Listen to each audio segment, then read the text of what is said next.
right, I think chat is working. Cool.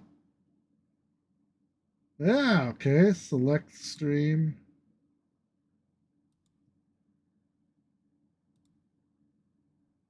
Perfect. Okay, I got everything going on one side. And so we are live. Hello, everyone. Welcome to our very first live stream Q&A for Fat Ninja. We've got a bevy of topics for you guys today. So, without any further ado, let me introduce you to me and Steve. Here we go. There we go. Now you can see each other. Hello. Say hi, Steve. Say hi to the peoples. Hello. All right. So first off, I'm going to just do a quick talk about the channel itself. There's a lot of changes coming up in the near future here. So as you know, we've been putting out videos every Monday and Friday, of course. And then on top of that, now that we have a member section, we've also been adding members only videos. They randomly drop whenever we can get them out. And then on Sundays, of course, I have my live streaming on Twitch, which I repost all the replays for you guys to check out. And then whenever we have time or come across something cool, we drop a little short video for you guys. However, we do want to add something to the schedule down the road. We're thinking about doing breakdowns for movies or TV shows running each month. Now, that doesn't mean that it will always be, because so, like say there's a month that goes by where there's absolutely nothing streaming that's worth talking about, then there won't obviously be any videos. But if there is, then you can expect weekly videos of episode updates, breakdowns, reviews, whatever. We are also bringing on a secondary host. So hopefully soon, when that happens, videos can come out more fluently, and be on the lookout that I personally might be doing some of the review videos, but otherwise we have Jamie and then whoever our new host is. So that'll be fun. Let's see, what else are we doing? Oh, and we're doing I'm doing a major overhaul of the shop and its merchandise. I'm working with 2 people who are going to be designing a whole bunch of cool t-shirts. We are also going to significantly change the pricing so that they're a little bit more cheaper and affordable and stuff, but still good quality fabric and whatnot. But it'll feature a lot more like movie stuff, parody images, and quotes from movies, like famous lines and cool looking scenes, depictions, and maybe even like some art sketches or some whatever art style paintings and whatnot of things from movies and whatnot. I saw a really cool one the other day is somebody who did the painting Starry Night, except it's Goku blasting a Kamehameha against Vegeta, and Vegeta is the Gallic Gun Starry Night thing. Like it looked cool. It was really dope. Anyways, So the shop is getting overhauled. We're adding a new type of video. It'll probably be on Wednesdays, depending on when, so with streaming, it's no longer that a show has to stick to a weekend schedule. Let's put it that way. Often, usually when new shows or big shows come out, they either come out on Fridays or on Sunday nights, right? Because those are the big times for everybody to watch TV and stuff like that, usually during a work week. But with streaming, since people can watch whenever the hell they want, shows sometimes drop entire seasons in the middle of the week, and so on and so forth. So there is no dedicated day for reviews and whatever to come out. So make sure you like, share, and subscribe, and hit that bell to get informed by whenever those videos drop.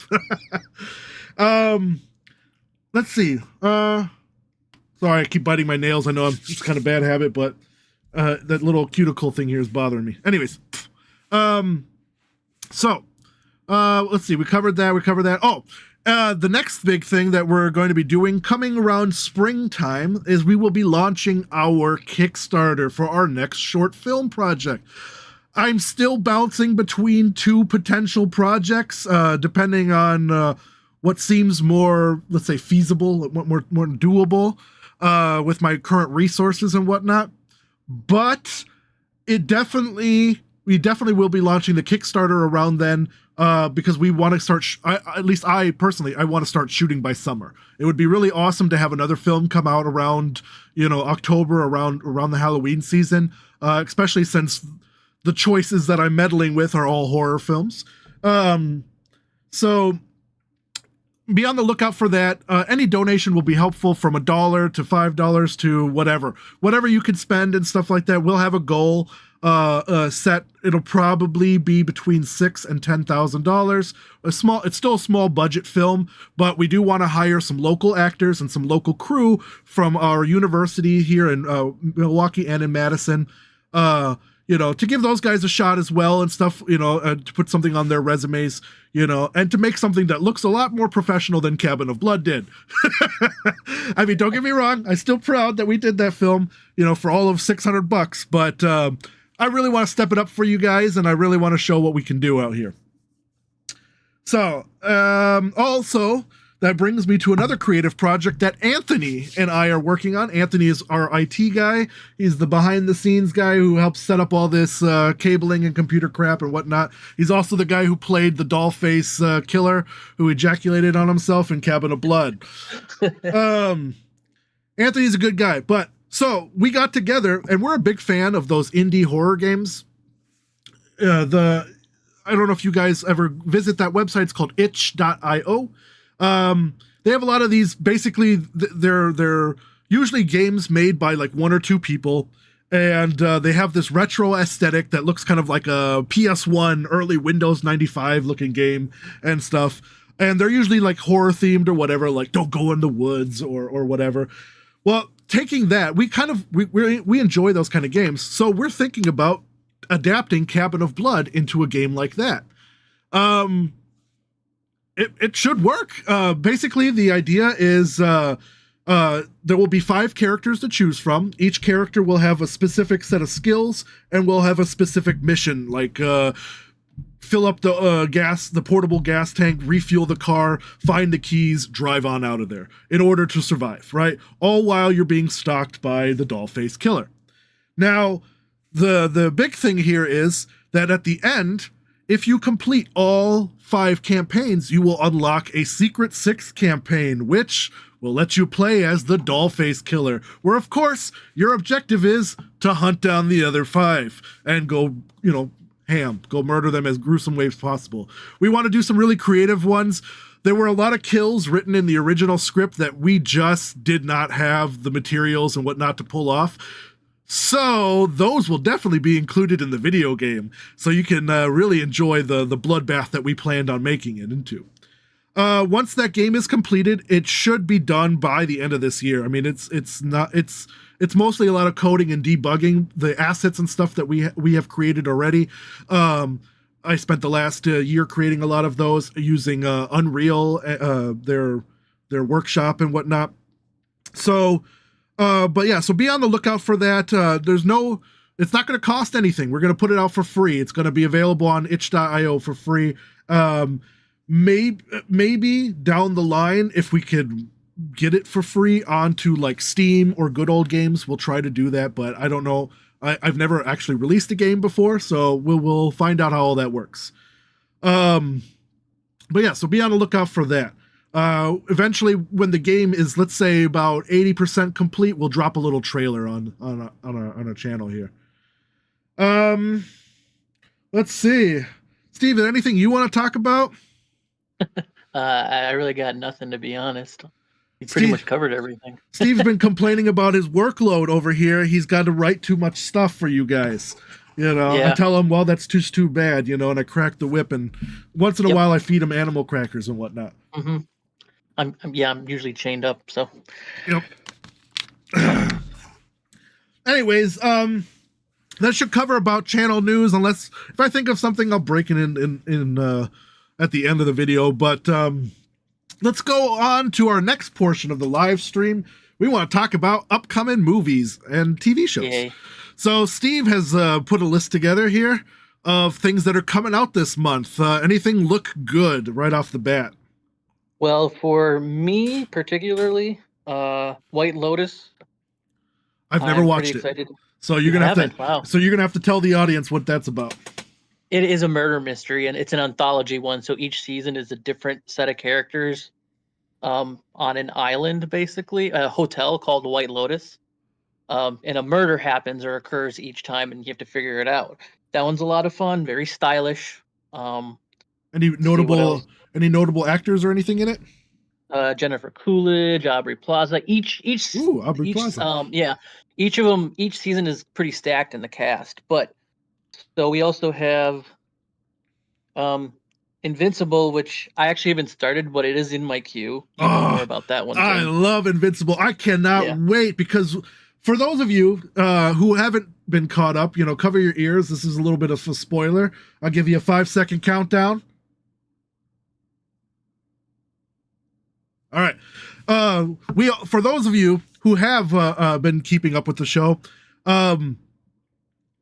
so we all know where it left off. It's basically going into the comic book arc where Mark and his dad and whoever's on Earth have to basically team up to stop the invasion of the Viltrumites, right? I mean, they're basically going to show up on Earth and beat the shit out of everybody, right? So exciting stuff. The big arc that everybody's worried about, though, is there's a particular scene in the comics where Mark is let's say sexually assaulted by one of the Viltrumites, and a lot of people are worried if that's going to be shown in the show and whatnot and stuff like that. So I guess we'll find out. The show does take its liberties. I mean, it is pretty damn close to the original source material, but the things that they add to it to, let's say, expand the lore are actually pretty cool. So I do love a lot of the Alan stuff.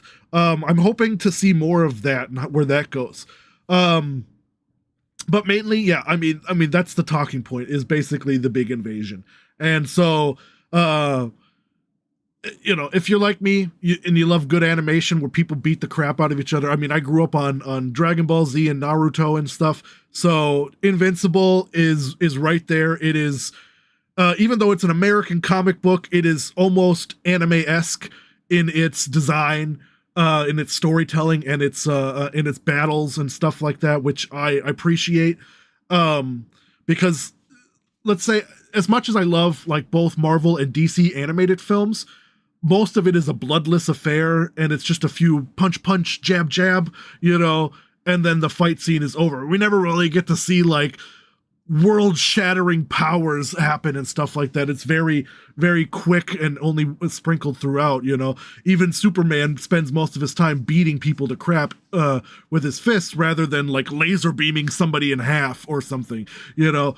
Invincible goes that extra step. I mean, they are the Hostile of comic book movies. They just decide to, you know what? Instead of just having somebody get ripped in half off screen, why don't we show every single vertebrae being split in half? You know, that kind of show. And I appreciate that just as much as I appreciate another show that should be coming out this year, or another show, the season I can't wait for is The Boys, right? You gotta love The Boys. Can't wait for that. But anyways, The Boys doesn't come out this month, so we can talk about that another time. So what else is next? Cobra Kai. Oh, hell yeah.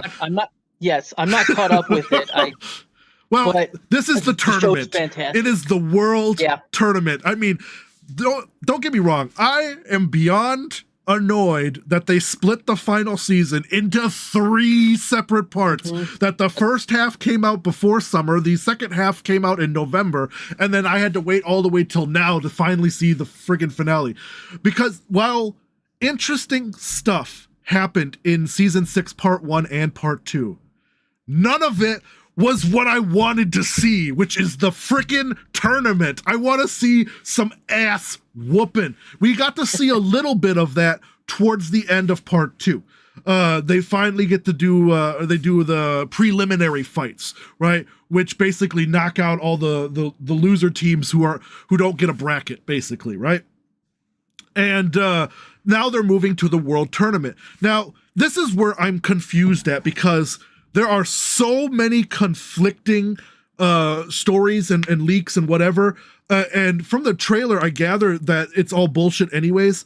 But that the film coming out has nothing to do with Cobra Kai show, or is going to essentially ignore it. It's going to be the Halloween 2018 of the Karate Kid franchise. It's basically Karate Kid 1 exists, and now Karate Kid Legends, and the Karate Kid spin-off movie with Jackie Chan. Those are the only 3 movies that apparently exist in this universe now of this the movie coming out. But on the other hand, like Ralph Macchio and stuff on while promoting the film has been talking about how Cobra Kai and Johnny Lawrence will be there and other stuff like that. So that means Cobra Kai did happen. So I have no idea where the hell that's going, you know. But as far as the show goes, I can't wait. I mean, it would make sense if the show exists in the films, in the new films universe. If the film is also part of the entire franchise instead of rebooting it, right? It would make sense then that Jackie Chan seeks out Daniel to help him train whatever, because he would witness on TV the world tournament, the world martial arts tournament, right? He would see Daniel and then he would recognize the Miyagi symbol and be like, that's the new guy who took over Miyagi's teachings. Because otherwise, how the fuck would he know? You know, Miyagi died and he didn't have any kids or nothing. So how the fuck would he know to track down Daniel? You know what I mean? He's never fought outside of a US competition, you know, with the exception of Karate Kid 2, where he fights in that weird death ring thing, but that's not like a national or whatever, like not some sort of championship tournament. It was a bunch of people on Okinawa, you know, solving an issue. But anyways, so what about you? How far are you in Cobra Kai? What was it? Was this latest season 6? Mm-hmm. Yeah, so I'm through 5. I So you haven't started season 6 at all? No, and that was on your request. I said I would wait until they released all of them. Yeah, because I knew it was going to be annoying that when they broke it up into 3 freaking parts. I mean, I couldn't wait. I had to watch, you know. And in fact, I rewatched from episode 1 all the way through each time. When part 1 came out, I did that, and then when part 2 came out, I redid it again. I watched all of it so I could have it all flow together. So, you know, every little detail would pop up. That was a good idea. Still no sign of Julie Powers. I mean, at this point, if Hilary Swank was going to be in it, it would be a mind-blowing cameo that suddenly appeared. But yeah, I don't think she is. And that's a sad thing, because that means that the next Karate Kid is the only film that they do not acknowledge fully in the Cobra Kai series. Now don't get me wrong, they still acknowledge the next Karate Kid, because there is information in that film that comes out that Miyagi had a brother, which they do acknowledge in the show, that Miyagi had a brother. That only ever came out in the next Karate Kid film. So they do acknowledge part of that film's lore. But the fact that they don't have Julie in it is disappointing. It would have been cool to see Julie, just even if she was just like, you know, attending the martial arts tournament to watch because she heard the name Miyagi or something, or that she was training a school, you know, for America in a different part or something. I don't know, but it would have been cool to see her show up there, you know. But I digress. You know, I doubt she's going to show. I think the finale is it's only 2 more episodes coming, right? Or is it a full 6 episodes for part 3? That I don't know. I mean, calling it part 3, you'd assume that there'd be more than just 1 or 2 episodes, right? Well, they might be like, instead of like half-hour episodes, it might be like one giant, you know, 2-3 hour episode, like a finale movie. That's fine. Yeah, that's fine too. So you think there are no odds that she'll show up in it? Very slim chance. Very slim chance. And it'll have to be a cameo, because there's nothing set up in the show so far, part 1 or part 2, that makes me have the impression that Julie's somehow going to show up. There's no no references to that old military academy or anything like that.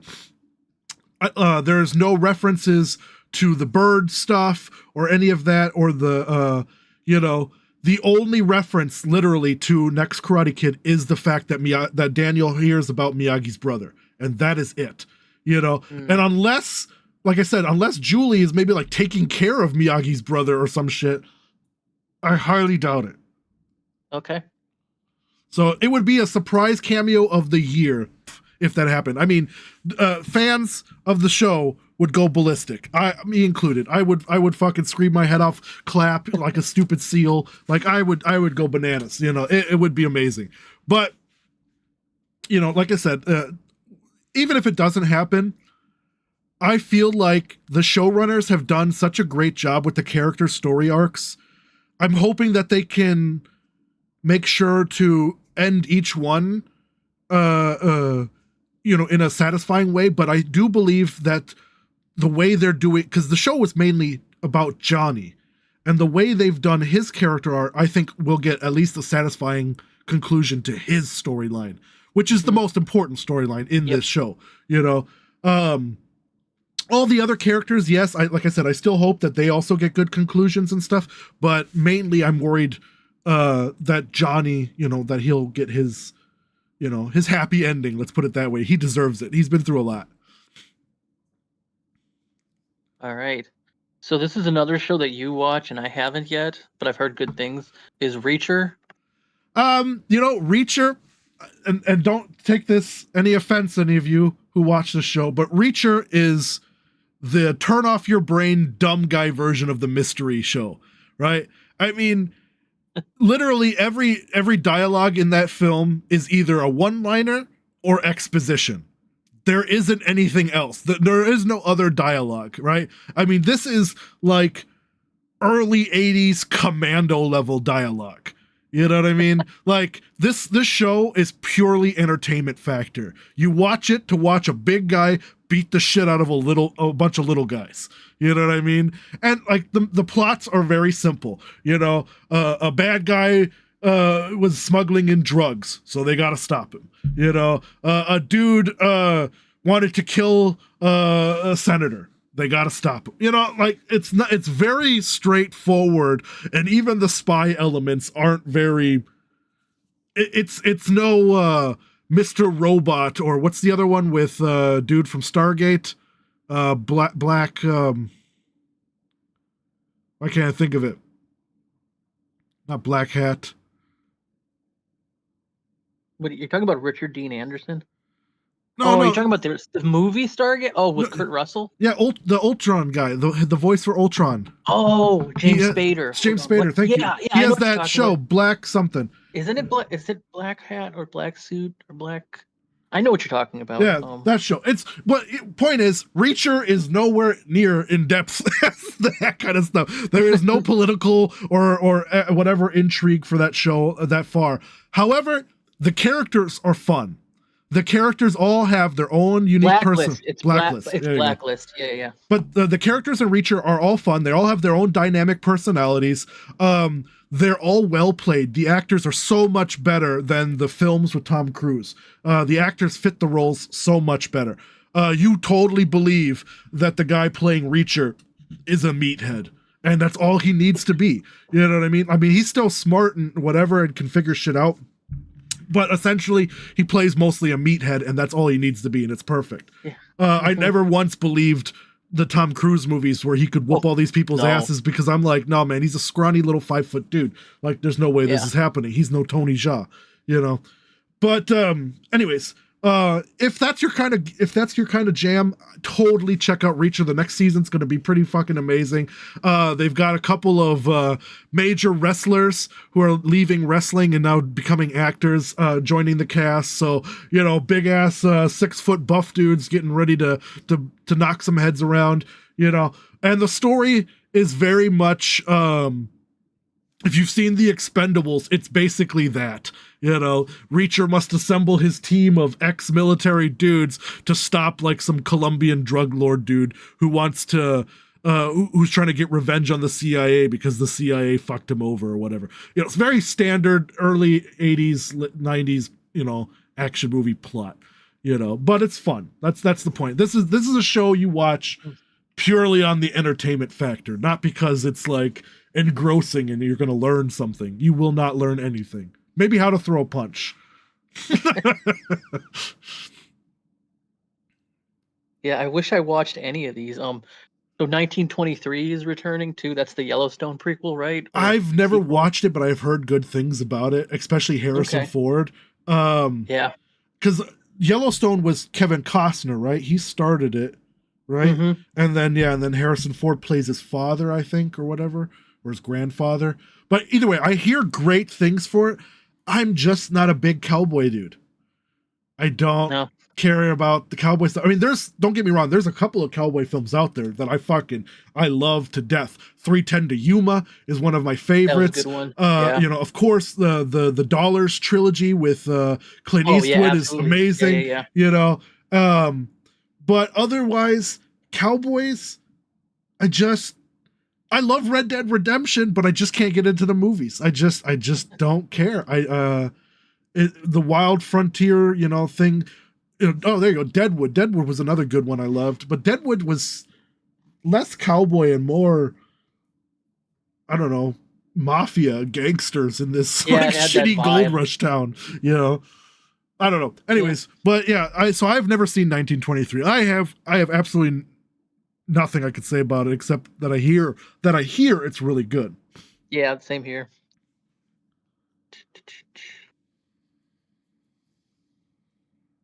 Yeah. Mhm. I know one thing that I'm excited for, obviously one of the biggest releases of the year, Captain America 4. Oh, What is it yep. called? Is it a Brave Yes. New World or is it a New World Brave Order? New World. It's Brave New World. It's- Okay. And they kept changing the fucking title. Yeah. Which yeah, which is interesting. I mean, Brave New World, I just think of that book that Yeah. it's pretty good too. So But I mean, I think Harrison Ford as a replacement for William Hurt is an odd but good choice. I mean, Harrison Ford is good at playing presidents or people in authority, right? I mean, we've seen that with the Jack Ryan films, Air Force One, even the Expendables films where he plays the CIA head section chief or whatever. He's good in those kind of government roles, but he's not very much like William Hurt. If no. Now it's too late, obviously, because he's already played another character in the movies. If I would have chosen a replacement, I would have picked Jeff Daniels. Oh yeah, that would actually be a good. He's got the same vibe, right? William Hurt has that slow but angry kind of appeal to him, and I think, especially after rewatching Arlington Road, I think he can do an amazing job in that role. But again, he already played Ironmonger. I forgot what the character's name was. The bald guy against Tony Stark in the first Iron Man movie. Yeah.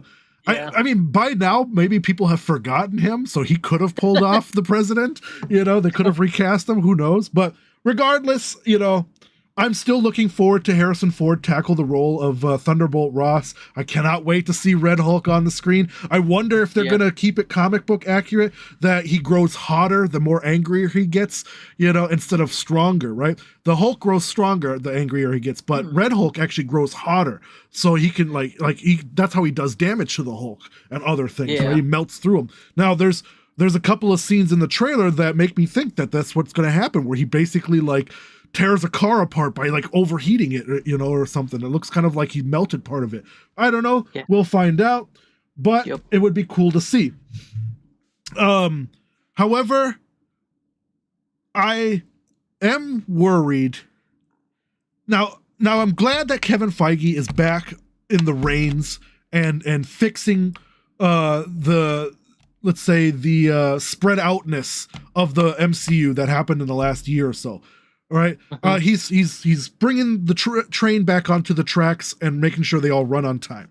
So, but that means he has a lot of loose ends he's got to kind of put together, right? Because the thing started going in all sorts of directions. You had the Eternals opening up the whole thing with the cosmic entities and this stuff. Isn't that going to be addressed? Right, that's what I'm saying. And then they left a giant dead celestial on Earth, which is finally, but they canceled Eternals, so they have to address it in this movie, right? But they did it in a clever way. They're going to do it by introducing what people are after this giant celestial now to carve it up, because that's where they get adamantium from.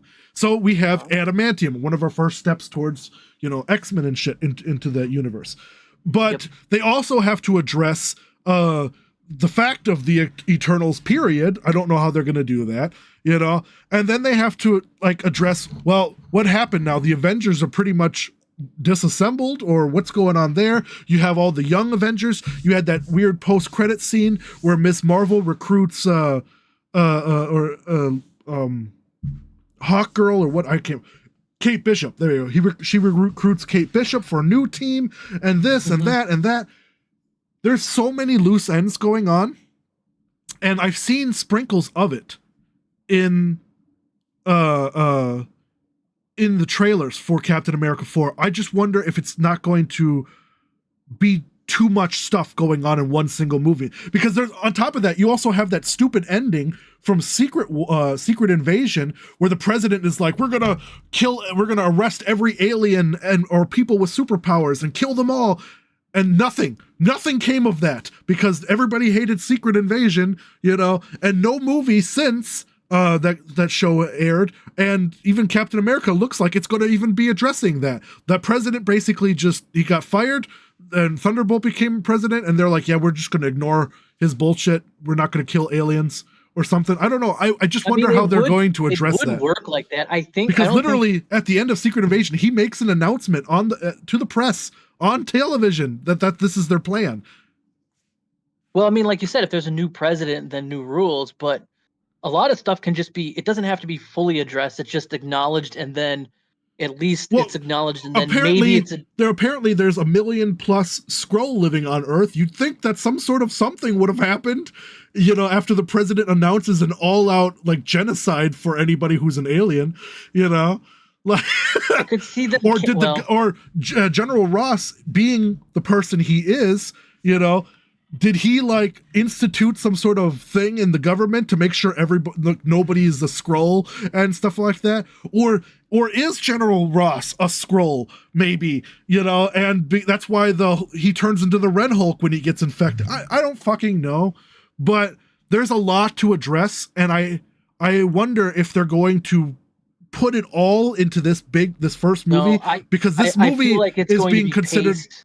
Well, they're saying that this movie is being considered to basically start the final arc for the multiverse saga, right? Which makes sense, right? But we still have a year and several movies before where they can address certain things more than others and just clean things up. It doesn't have to be some huge cleanup each movie. It's just, we acknowledge this, maybe we tackle this, and that's what I'm saying. They just need to connect a few dots, at least slowly. That's it, right? Yeah, exactly. But that's why I'm wondering. I'm just worried that they might try to do too much in this first movie, so that they can, because they have a lot, because of the whole fact that their whole Kang storyline blew up. They basically, all that work that they did building up Kang in the previous movies doesn't matter anymore. Now they have to start building up Doctor Doom, since he's going to be the main villain, or a version of Doctor Doom. So that means, on top of cleaning up old plot lines and whatever, they also have to build a completely new storyline. Can they balance both? That's one thing I'm worried about. You know what I mean? Well, if you say Feige's got the reins again, then I'm sure yes, that he would, because he was able to do that even in the Infinity arc, where he just sprinkled, it just came in little threads and pieces of dialogue that acknowledge this and that, and certain threads ran through everything, and that's all he has to do. Just make sure there's a couple scenes here and there throughout the rest of the honestly. Go ahead. Go finish. Sorry, throughout the rest of the arc, and I think it'll get mostly cleaned up. Honestly, if I had if I was in charge, the way I would do it is I would limit all the old arcs, the ones that aren't really going to go anywhere and that will anyways get dissolved when Secret Wars happens. I would relegate all those to Disney Plus shows. Yeah. Because then it's like, if you want to know what happened, watch these. But what you need to know is in the movies going forward. That's the way I would do it. Which I think is kind of what they're doing Like with What If definitely did that. yeah, and with Daredevil Born Again coming out, and Yeah. Ironheart now being pushed to a TV, to a Disney Plus series instead of a movie and stuff, because there's a lot of stuff where people are like, we don't care, and that's all Well, now. Ironheart was always going to be a TV series. No, Ironheart was actually going to be one of the main new Avengers, and now it's looking like it's maybe not eventually, happening. but no, I mean, it was always listed as a TV series. I mean, maybe she would show No, up no, and get that her own movie was at some point. that was Armor Wars. That was the TV show. Was it? Okay. Ironheart I was the thought it was film. Ironheart and Blade and stuff, they were all films. As far as it's looking now, Armor Wars is completely canceled. They combined that with Ironheart, so that's becoming a TV show. And then Blade may or may not still get a movie. We'll find out, I guess, in like 10 years from now. Because Blade apparently is the hardest thing to adapt. I don't know. By then, Mahershala Ali will be like in his 70s, you know. I can still kill me a vamp, you know, or some shit. Because I know from the shows that are coming out, we've got the Wakanda show, right? And it's the animated one about T'Chaka, right? T'Challa's father, which I'm super hyped about. I wanted to know about that because it's very 60s through 80s Cold War spy stuff, you know, and how Wakanda had played their part in it. You know, I think that's going to be kind of cool. Then there's the of course, Daredevil Born Again, which I'm super fucking hyped for. Please announce The Punisher Season 3. That's all I want, Marvel. Give me more John Bernthal. Well, he's gonna be in I saw Born that. Again. That's why I'm like, I want an entire season of him just swearing and shooting people, and that's all I need to see. Because both seasons were amazing. Anyways, going back, what else is there? The What If already ended. Oh, there's the Spider-Man show, which I don't care about. It's an origin story, but it's not an origin for the MCU version of Spider-Man, so I don't really understand what the purpose is, but whatever. And then there's one other show coming out this year. Is it the Ironheart show? Might be. I'm looking. Sure, no, home. I thought it was. I know there's 3 Marvel shows and 3. They still have Armor Wars listed, so I don't know if this. Well, there's 3 shows and there's 3 movies coming out. The movies are Captain America 4, Brave New World, the Thunderbolts with the asterisk, which 100% that asterisk is going to be replaced by Dark Avengers. And then the Fantastic Four movie at the end of the year. Yeah. Right? So, I cannot wait for a trailer to drop for Fantastic Four. They have Fantastic Four listed for next year, though, next summer. Then what else? There is a 3rd Marvel movie coming out this year. Unless they didn't announce which one. Because there's one slated for November. Really? I wonder if it's Shang-Chi. No. Daniel Destin Cretton, who directed Shang-Chi 1, is currently working on Secret Wars, and then he'll go back and do Shang-Chi. Okay. 2. Sorry, he's working on, not Secret Wars, the one before that, Doomsday. So he's doing Doomsday first, currently. So the Russo brothers aren't? No, they are... Maybe I got that mixed up. Maybe the Russo brothers are doing those. Oh, no, Daniel Destin Cretton, sorry, he's doing Spider-Man 4. That's what it is. Oh yeah, I do. I remember seeing Spider-Man 4, right. He's doing Spider-Man because John Watts left or whatever. And then... I think John Watts did Fantastic Four, right? He left Spider-Man for Fantastic Four. And then they just announced the Doctor Strange film is coming out before Doomsday. Yes, if I'm not mistaken. I could be wrong. I mean, schedule keeps changing as they drop more and more stuff out. Yeah, it really does. But I know there's a 3rd movie coming out this year from Marvel in November. I'm pretty sure it was Fantastic Four. I mean, it might have been. Like you said, the problem is they keep changing these dates. Right now, the one, at least on Wikipedia, I'm looking at it, it has July 25th, 2025. Oh, wait, that is Wait a second, that is this year. God damn it. Derp! Derp! So I was Looking right. at It is like- Fantastic Four this year. So Yeah. it's not November, it's July. Okay, No, so they moved says it up. July. God damn So it. they moved it's it up. 2025, Yeah. my guy. Holy shit. Because this is the big year, right? This is the first year back to Marvel's pre-form, where 3 movies a year. Because last year we didn't get shit, right? We got only the shows. We didn't get a single Marvel movie last year. Oh, Deadpool. Yeah, we Wolverine. got Deadpool and Wolverine. But other than that, we didn't get like what we normally get. So this is the first year where Marvel's back on form. Anyways, I'm hyped. I cannot wait. The trailers for Fantastic Four have to drop soon. I think. Well, there's a whole rumor that it's going to be the Super Bowl, right? Well, I think the reason that they're waiting so long is because something is going to happen in the Thunderbolts movie, and it's going to be the reason that the Fantastic Four end up in our universe. And because so there's a character, you know him as Bob from the trailer.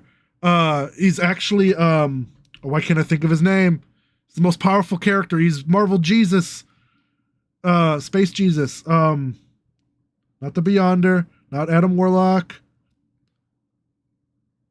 I know his alternate ego is Magus. Why can't I think of his name? Google faster. Well, I don't know how to spell Magus Marvel. No, just write Marvel Bob. Like literally, that's his name. He's got a split personality where one of them is the Magus. Are you sure it's not Magus? Because that's what. No, one of them is the Void, Magus. That's his evil side. He has a good side. Well, it says Adam Warlock transforms into Magus. Oh no, that's Magus. Sorry. No, the Void. It's the Sentry. The Sentry. I got it. Never mind. Yeah. So, anyways, the Sentry is he's Marvel Jesus. He is an uber powerful. He could kick Superman's ass in 5 seconds flat. Superman does not stand a chance, right?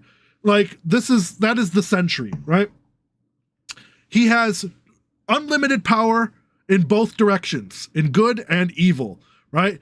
He uses but the reason like he doesn't remember that he is a superhero is because his evil side started winning, so he erased his own memories that he even had superpowers to make his evil side forget. That is how fucking weird and powerful this guy is. Now, I think that something will happen with this character, which either maybe the character finds a way, like in the comics, to split himself apart, so his evil and his good sides become 2 separate entities, or he does some sort of catastrophic, super gigantic attack to something, which causes a tear in space, and suddenly the Fantastic Four arrive. I think that because they haven't introduced the Molecule Man into the movies yet, that the Sentry will become that character, will fill the role what the Molecule Man filled in Secret Wars in the comic books. Now, for those of you who don't know, long story short, hello Jamie. Long story short, the Molecule Man was created was given his powers sort of by someone called the Beyonder. The Beyonders live in something called the Beyond, and they're basically like god scientists who just watch, observe, do crazy shit to people. They have no morality or whatever. They could just do whatever they want, and because they whatever it desires them so. Right now, they basically a fail-safe plan in every universe. They planted a version of this, or the same version of this guy called the Molecule Man, which if they had enough of that universe, they can detonate him and erase that entire universe. So he's like a mini super nuke for an entire reality, right? And they placed him in every universe. Now, the rest of the story plays out that Dr. Doom basically is like, fuck these guys, and tries to steal their powers, which he successfully does, becomes God Emperor Doom, erases all realities, creates a new one called Battle World, and says, okay, everybody fights, whoever lives, we get to build a new reality from that. Basically, a giant reboot for Marvel Comics. But which is essentially what they're doing in the films. But my theory is that the Sentry will be that for the MCU and for all the other realities. There will be a Sentry that exists in every reality with no memory or whatever, but just those insane powers, and that every time instead of a Beyonder or so, every time Tony Stark, Doctor Doom or whatever, has had enough of that reality or got what he needed, he detonates Bob. and so long that universe. I think that's what's happening. I think the original plan was that Kang was going to be the bomb in each timeline, to erase entire timelines and then and stuff like that. But since we're moving away from Kang, I think that's what they're going to do with the Sentry. But that is my theory. What do you think? We'll just go with that then. Yeah. Well, do you have any theories about either Captain America 4 or the Thunderbolts at least? Not really. No? You haven't watched any trailers or deep dives? Nope. You call yourself a movie critic? Not with everything. Well, I can't help myself. I have to dive in. I love, some cross-promotional stuff here. I absolutely love the guys over at If I read New more Rockstars. comics, I would have deep dived. Like I've never read any Thunderbolts. I have read Captain America comics, but you know way more about it. And well, whenever I see, I've read a lot of comics from both Marvel and DC. But a lot of them, like for DC, it was definitely, most of them were pre New 52. I did get into a bunch of storylines after the New 52, but after they rebooted it again and stuff like that, I kind of gave up. I just wasn't into it as much, and Marvel, up until about the ending of Secret Wars 2015, not the original Secret Wars, but the 2015 one, I kept up with a few storylines, but mostly the what if stories. I didn't really care for the main Marvel continuity and stuff like that. A lot of those characters, I didn't grow up with them, and I just didn't like them. It's like for me, it's the Teen Titans. I grew up with Batman, Superman, Green Lantern, the originals. I never got into Teen Titans. That wasn't my generation. You know what I mean? I didn't know those as young guys. Those were the kids, the annoying kids that came after. I was an old man in comic world by then. You know what I mean? Like I could not. The new generation, they don't know what real crime fighting is. You know what I mean? So I felt the same way with Marvel. However, every time a new title gets announced, I Google the title and I look into it. And I look at what I see in the trailers or the images released and stuff like that.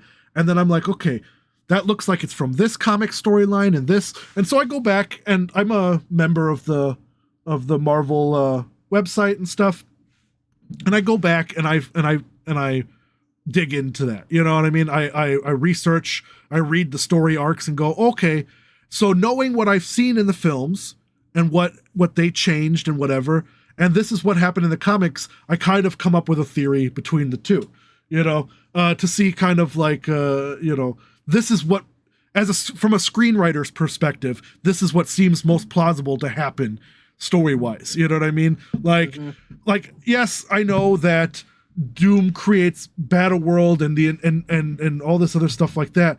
I think they will do something like that for Secret Wars, but I don't think it will be as big as it was in the comics. I think it'll be a more toned down version, just like Civil War was. It'll still be on an epic scale. I mean, there's still going to be a lot, but the fact that Secret Wars is happening all in one movie, there's no Secret Wars Part 1 and Part 2, and Doomsday is pretty much setting up Tony Stark Doom, so they're not even going to be spending that much time on Battleworld, I don't think. Unless Secret Wars is a 4-hour-long film, I don't think that they're going to go as explosive as you know what I mean? This is going to be more on the level of like Civil War or Age of Ultron or so in the heavy impact thing, which is fine because they basically want to tie up the multiverse saga so that they can bring in their X-Men, and 100% the next big untitled MCU film that's been slotted after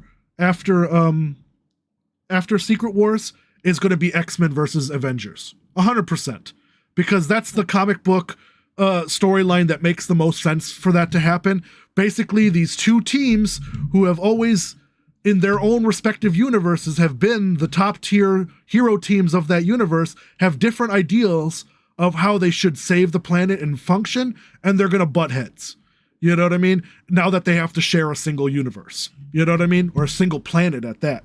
You know, so I think that logically speaking, the next film will be Avengers versus X-Men. And from then on, we're going to build the mutant saga. You know what I mean? That'll be the next big saga, which will end most likely in Apocalypse or something close to Apocalypse. You know what I mean? Maybe something bigger than Apocalypse. You know, the return of Thanos. I don't know, with the heart of the universe. Who knows? But it'll end up with something like that, like a major threat that can wipe out all of the universe. You know, to be honest, what I'd love to see is the Great Celestial War. I mean, that's pretty much what they're doing behind the scenes. The whole reason they keep planting those seeds in planets and letting them explode and create more Celestials is because they're trying to build an army to kill the one above all. That is their goal. They can kill the one above all, and then they rule everything. They completely rule everything. I mean, there is no bigger threat than that. And that is how you end the MCU. You know, superheroes stopping that. You know, all reality from being destroyed. You know, so whatever. I guess we'll find out. But that's too much speculation beyond that. As far as, like I said, with Thunderbolts, I think that Asterisk is going to change to Dark Avengers. And even though in the comics it's Norman Osborn who runs the Dark Avengers, they're combining the two with General Ross becoming president, which is what Norman Osborn does in the comics, you know, and creates his Dark Avengers, and then General Ross creating his Thunderbolts. They just combined them into one team, essentially. So I think that's what they're doing with that film, you know, and of course, then we're gonna have, you know, Ms. Marvel, Kate Bishop, and so on and so forth, forming their underground Avengers team, the New Avengers, or the West Coast Avengers, or whatever. We'll probably see the return of Hawkeye, at least on a limited basis. So Jeremy Renner will be like the de facto, like Nightwing, when Nightwing was still on the Teen Titans, even though he outgrew the Teen Titans and everything like that. He like was their watch over guy, right? With Starfire or whatever her name is. I think that's essentially what Hawkeye will be. He'll be their den mother, essentially, but the team will be all the new young people, you know, which will be interesting, you know. To be honest, a lot of what I don't think will work, a lot of those young teen superhero characters, they all have the same personality. They don't stand out from one another. They're all quippy, bratty teenagers. There is no, I mean, with the exception of Ms. Marvel, who is less quippy and more nerdy. But all the other ones so far have all been the exact same. They're all the exact same character archetype. What worked about the Avengers is that they were so different. You had the asshole with Tony. You had the brainy guy, but soft-spoken, which was Bruce, right? You had the all-American, super patriotic good guy in Captain America, right? You had the shady, get shit done, you know, Black Widow. You know, Hawkeye was, well, he was Hawkeye. You know, he was kind of the family guy and the family man in the series, you know, who kind of like, stopping all his brothers and sisters from fighting. And then, and who am I missing? Oh, and Thor, the dumb blonde. You know, they were at least all varied personalities, which worked and blended together. You know what I mean? In their different aspects. I feel like after Spider-Man became so popular with his quippiness and his like nerdiness and stuff, that all the other characters kind of tried to play that, you know, because it's so popular for teenagers to act like sarcastic and what, you know what I mean? Like they all just wrote the teenage characters like that. And it's like, no, man, give them make one of them dark and moody. You know, like Kate Bishop should be dark and moody. She shouldn't be jokey and whatever. Like her character. I mean, she kind of was. Yeah, but I think if they her character should be leave- more Batman, depressed, moody than the way she is, lighthearted, right? Leave lighthearted to to Ms. Marvel. You make Ironheart more angry at the world because of everything that's been taken from her and stuff like that. You know, give these people, and I don't know who they're going to bring in for the Hulk version, if they're going to do an Amadeus Cho or if they're going to pay off the end of She-Hulk with Scar, with Hulk's son.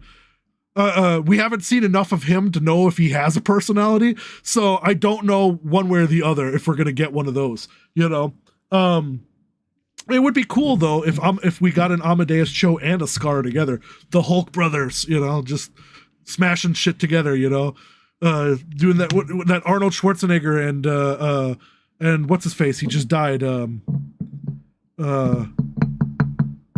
Apollo Creed.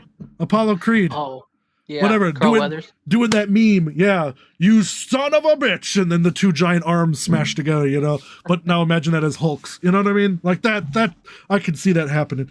But what else? And then you've got Yelena all Belova. The characters you mentioned only were secondary characters in pretty much everything except for Miss Marvel. So I think all of and then you have the new Black Widow or White Widow, Yelena Belova. Yeah, but and she's also sarcastic. Got their own movies too to develop them into the characters they were. Well, Ms. Marvel I think that's why Ms. Marvel is probably the most developed. She has her own. But so did Kate Bishop. She got her own series. Well, I mean, that was less about her and more about Hawkeye, I guess. And I feel like she was developed enough where you did know she was booty. But I digress. I think the problem is you can't show a character and ask, well, why aren't they developed? Because they didn't give time to develop. All the rest of them, everybody else, got their own movies, got their own arcs, several arcs, a lot of movies for them to go, okay. Like Thor wasn't even the dumb blonde in the first one. They sort of made him that way. He got dumber and sillier. All those blows to the head, all that lightning. Yeah. But anyway, yeah. We got to give people time to develop characters. That's all. Well, keep talking. Give me while you're doing that. I gotta update something on the live stream here. It's not all right. I was thinking that is there a delay in the? Because I have it up right now. I can't tell if there's a. Yeah, I think there's a delay in the live stream. Is there? Yeah. Oh wow, that looked really bad. Look at that tiny chat. Sorry, guys. I kind of wish I would have not turned it off, and then I would have noticed. Oh, for those of you watching the stream, eventually this will look a lot prettier. I promise. This is something. This is our test. Yeah, I put some graphics together that I had, and I wanted to make sure we can even do this, that it would work without a lot of lag or whatever and stuff. So hopefully everything is working well. You're able to hear Steve and me and everything like that. It seems like you are from the responses in the chat. So, but yeah, anyways. I should look at the chat. There's only Jamie so far. Hi, Jamie. How you doing, Jamie? Yeah. Are you enjoying your day off? It's not really your day off. You got to be writing them lists. I need those for Monday. See, we don't use AI to write lists on this channel. Those are our own dumb opinions. Yeah, I just realized I can't believe so. That's why they keep saying thanks for writing. Like in the comments, it'll be like thanks for not being AI. Yeah, a lot of there's a lot of YouTube list channels out there that now just do AI.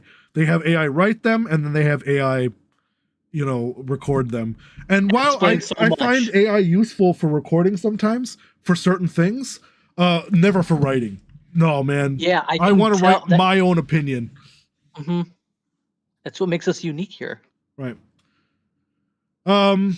Anyways, what other movies are coming out this month? There's a couple of good ones. The one I personally want to see, I want to see Hard Eyes. Yes, yes, that kill with that looks reminds me so much of from the trailer. There's a kill where they basically pull the camera through some chick's head.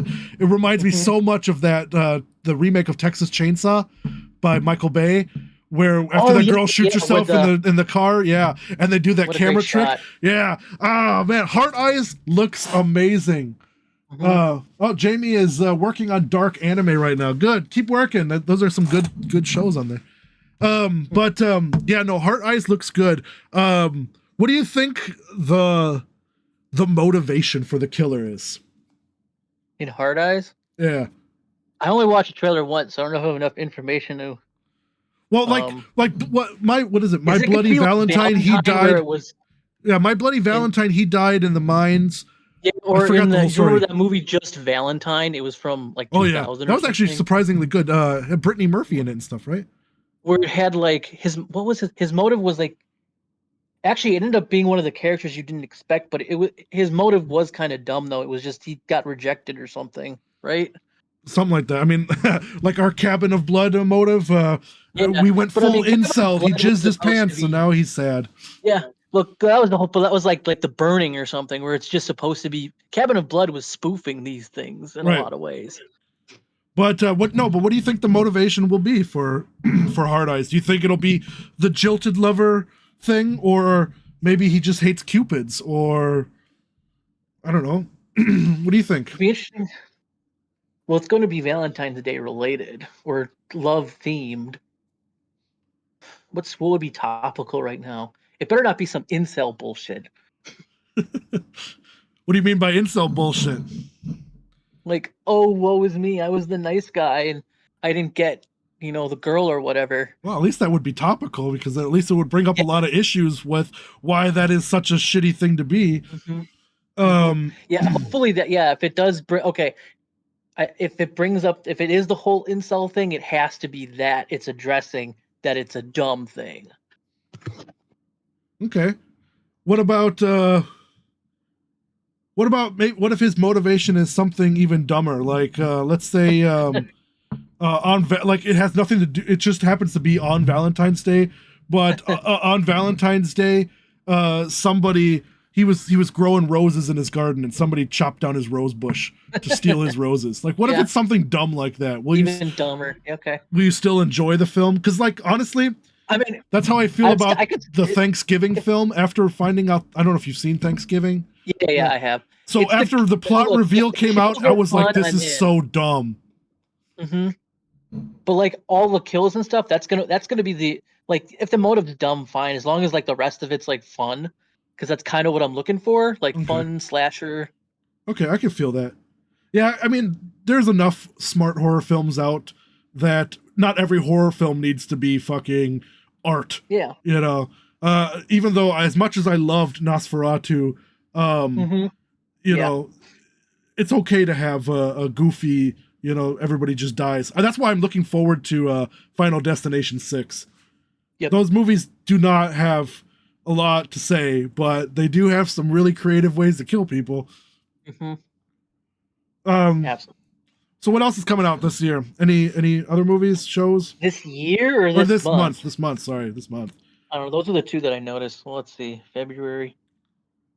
Maybe there was one I missed, or like a streaming one. Mm-hmm. February movie releases. I feel like I queued up some in my Netflix, but I don't. Okay. Wait a second. I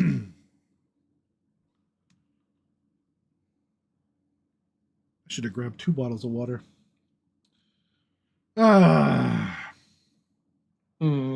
It's time I trim Maybe they this can't- mess right here. Look at this. Been living in my cave for the last month because it's been 0 degrees outside. Oh shit, Paddington 3 or Paddington in Peru. I enjoyed those movies. They're Uh-huh. not something that I would be like, oh, everybody has to see this.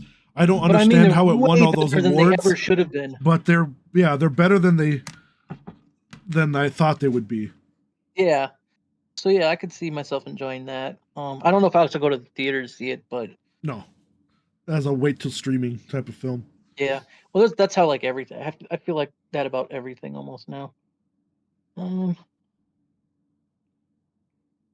wait, hold on. I gotta make sure. There's, that one with it's called Love Hurts. It's got the guy from Daniel, Everything Every. I Daniel, don't know how to say his name. Quan? Is it Quan? No. yeah, Kelly Hugh Quan. no, Yeah, from yeah, Short Short Round. Round. Yeah, Short Yeah. Round. Yeah, I know what you're saying. Yeah, that one looks interesting, although it looks like it's a kind of ripoff of his role from Everything's Everywhere All at Once. Yeah. I mean, he was kind of typecast. He's going to be typecast for a bunch of He's stuff, and I the get it. secret, like nobody thinks he's a badass martial artist, but Mhm. secretly he's like a super spy thing, which I guess is fine. Jackie Chan made a career out of that. Yep. So It I mean, looks like Hellraiser is getting a re-release for a weekend, so that actually would be the kind of cool original to see in film. theater. Yep, that would be kind of cool to see in theaters. Yeah, Yeah, that is such a misunderstood movie. yeah. Whenever I hear people talk about it, I'm like, wow, you really didn't pay attention to it. But don't you feel like that about so many things now? Yeah. You got anything else? How about you, chat? Anything you guys looking forward to? Shows, movies, hell, even video games. There's a couple of video games coming out. I cannot wait for Monster Hunter Wilds.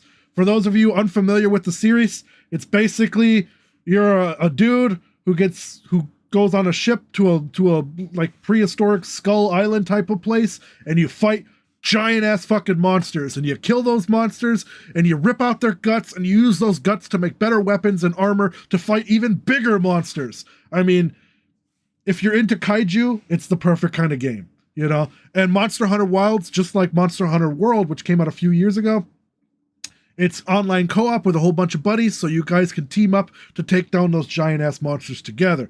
My buddy Kyle and I are pretty much planning on playing those for our stream, for the Sunday streams when that comes out. I think it's on the 17th is when it releases. And before that, there's one other game coming out that I have pre-ordered, but I can't remember off the top of my head because I know I only have a few games pre-ordered. Was it a new game? Because there's a Tomb Raider collection coming out. No, it's a new game. It's a brand new game. Okay. I know Little Nightmares comes out this year. Little Nightmares 3 is coming out. I can't wait for that. That's the first one that's going to have online co-op, so I'm excited. I'll probably play that one with Casey when that one comes out. If you guys have watched any of our previous stream replays, she's the one who plays with me on the Resident Evil games. So I'm looking forward to playing Little Nightmares with her because she'll freak out, which is awesome. Were you playing? There's a game called Kingdom Come Deliverance 2. Was that what you were talking about? No, I have looked. I love the first one. Was interesting. It was so ultra realistic. I mean, as far as video games go, that it became like super annoyingly hard in some spaces. But if you gave it enough time and learned the systems, it was actually really like an interesting game. The story was really weak though. So that's what turned me off. And so with Kingdom Come Deliverance 2, since it's following the same character, I'm kind of like, I don't really care. We'll see if there's more gameplay revealed about it. Like, when it comes out and people are going, holy shit, you need to play this game. It's unbelievably awesome. Then maybe. But otherwise, my fantasy slot is currently being filled by Enshrouded and of course Minecraft and Valheim and stuff like that, and then Monster Hunter Wilds, which is kind of in that era, and I still need to go back and get the second ending for the Elden Ring DLC, which they're also getting more DLC, which is interesting, but it's all PvP based, so I don't know if I'm going to be into that. No, there's a big game coming out this month too. Is it called Avowed? Avowed. Thank you. Obsidian's new big RPG. That's what it was. So for those of you who don't know, Obsidian created games like the original Fallout games and stuff, right? They're amazing at creating RPGs and really in-depth stories with a lot of choices and consequence and so on and so forth. So after Bethesda acquired Obsidian and then, made Fallout into what it is now with the first person and stuff like that, Obsidian is now going, all right, fine, you took our franchise and did that, we're gonna one up your Elder Scrolls series. And so that's essentially what Avowed is their version of what they think Elder Scrolls should be, you know. Now, they said already right off the bat, you can have companions and all that, but there will be no romance options or none of that stuff, which has disappointed a lot of people. A lot of people love that aspect of playing those kind of RPGs, is, you know, being able to romance other NPCs, have a wife, have kids, and, you know, do the whole thing, right? Really role play that character. But as far as I understand, everything else in that game is like 10 times anything that Elder Scrolls, even your probably your favorite version is Skyrim, you know, 10 times anything Skyrim ever offered you, with over, you know, 200 something different endings and all that stuff. So I mean, that sounds insane. I'm looking forward to that. That one's coming. If you have Game Pass, it's coming out free for Game Pass on Xbox and on PC. So I've already got it pre-installed. I'm ready for it as soon as it drops. You know, I mean, you can't really beat free, right? But I never actually. What's funny is I keep doing this. I keep installing those games from Xbox Game Pass. I have Indiana Jones and Black Ops 6 and all that shit installed. I have not launched it once because I am so into playing the other games that I'm currently playing that I just, every time I'm like, all right, I should play something different for the stream. And then I'm like, I just don't want to. Or I start playing it and like 20 minutes in, I'm like, oh, I don't want to play this anymore. But then I'm already streaming and I'm like, I can't just shut this off. I gotta at least play it a little bit. That's how I felt about the new Dragon Age. I had been waiting for so many years for Dragon Age 4. You know, especially back when it was even called something with the wolf. I forgot. Because at that cliffhanger ending for the DLC for Dragon Age 3 was insane. It was awesome, right? The whole reveal and all that shit. And then, you know, time went by and all this stuff, and you know, it kept getting delayed and pushed back. And then when it finally came out, it looked like this neon cobbled together games as a service style game. And then they took out the games as a service elements, but it still has this neon cartoonish feel to it that a lot of more modern games had, and I just don't like it. I miss that gray and dirty and gritty medieval texture. I want that ugly look. You know what I mean? It's a medieval dark fantasy game. I don't want everything to be bright purple and pinks and shit like that. You know what I mean? Isn't it weird that I kind of do? I don't like that medieval look. Yeah, see, I love games like I mean, you can have color in it. Like Elden Ring has a lot of color in it, you know, but it still has a grounded feel to it. Like everything in Dragon Age 4 is like basked in some sort of neon, like RGB lights. You know what I mean? And it feels weird. It doesn't feel whatever. And then the characters are so dumbed down and not really interesting that I find it a challenge to play the game and stay awake. I mean, in fact, if you watch one of the stream replays, you will see me fall asleep almost twice during streaming that game for almost a minute because I could not keep my eyes open. And I'm in the middle of combat and shit and I'm falling asleep because it's boring. It's a little bit boring. It was not worth the wait. Not this however many years we had to wait for it to come out. I think it was like 10 years almost. You know, it was not worth it. And I mean, sure, it has its fans, and I'm not knocking it. If you like it, that's great. You know, more power to you. You know, everybody has their own types of games. But for me personally, I grew up with since the first one, Dragon Age Origins, and I did not really enjoy this one. And Dragon Age 2 are probably my least favorite category from the whole series. I prefer the first one, and the third one had its ups to it too. But, I mean, there was a lot wrong with the third one as well, but it was better than the second one. But Dragon Age Origins, I love that game. It was amazing. Have you ever put a poll up, like, what would you like to see me stream for a video game? No, like, because I don't really care what other people... I have to be wanting to play it, you know? No, I mean, you put four things or five things. I could do that. Because otherwise, I know if I put a poll up where people can just comment, everybody's going to be like, play... Marvel Rivals, play Call of Duty Black Ops 6, and I don't do PvP. I'm sorry, guys. I used to. I was a big PvP guy. I fucking loved it on the Xbox 360 days and even the early Xbox One, PS4 days. I was always on there with the newest Call of Duties, the newest Battlefield. Didn't really care for Overwatch, but anything like that, I mean, I would battle it out, be pissed, throwing controllers, all that bullshit. I got heart problems now.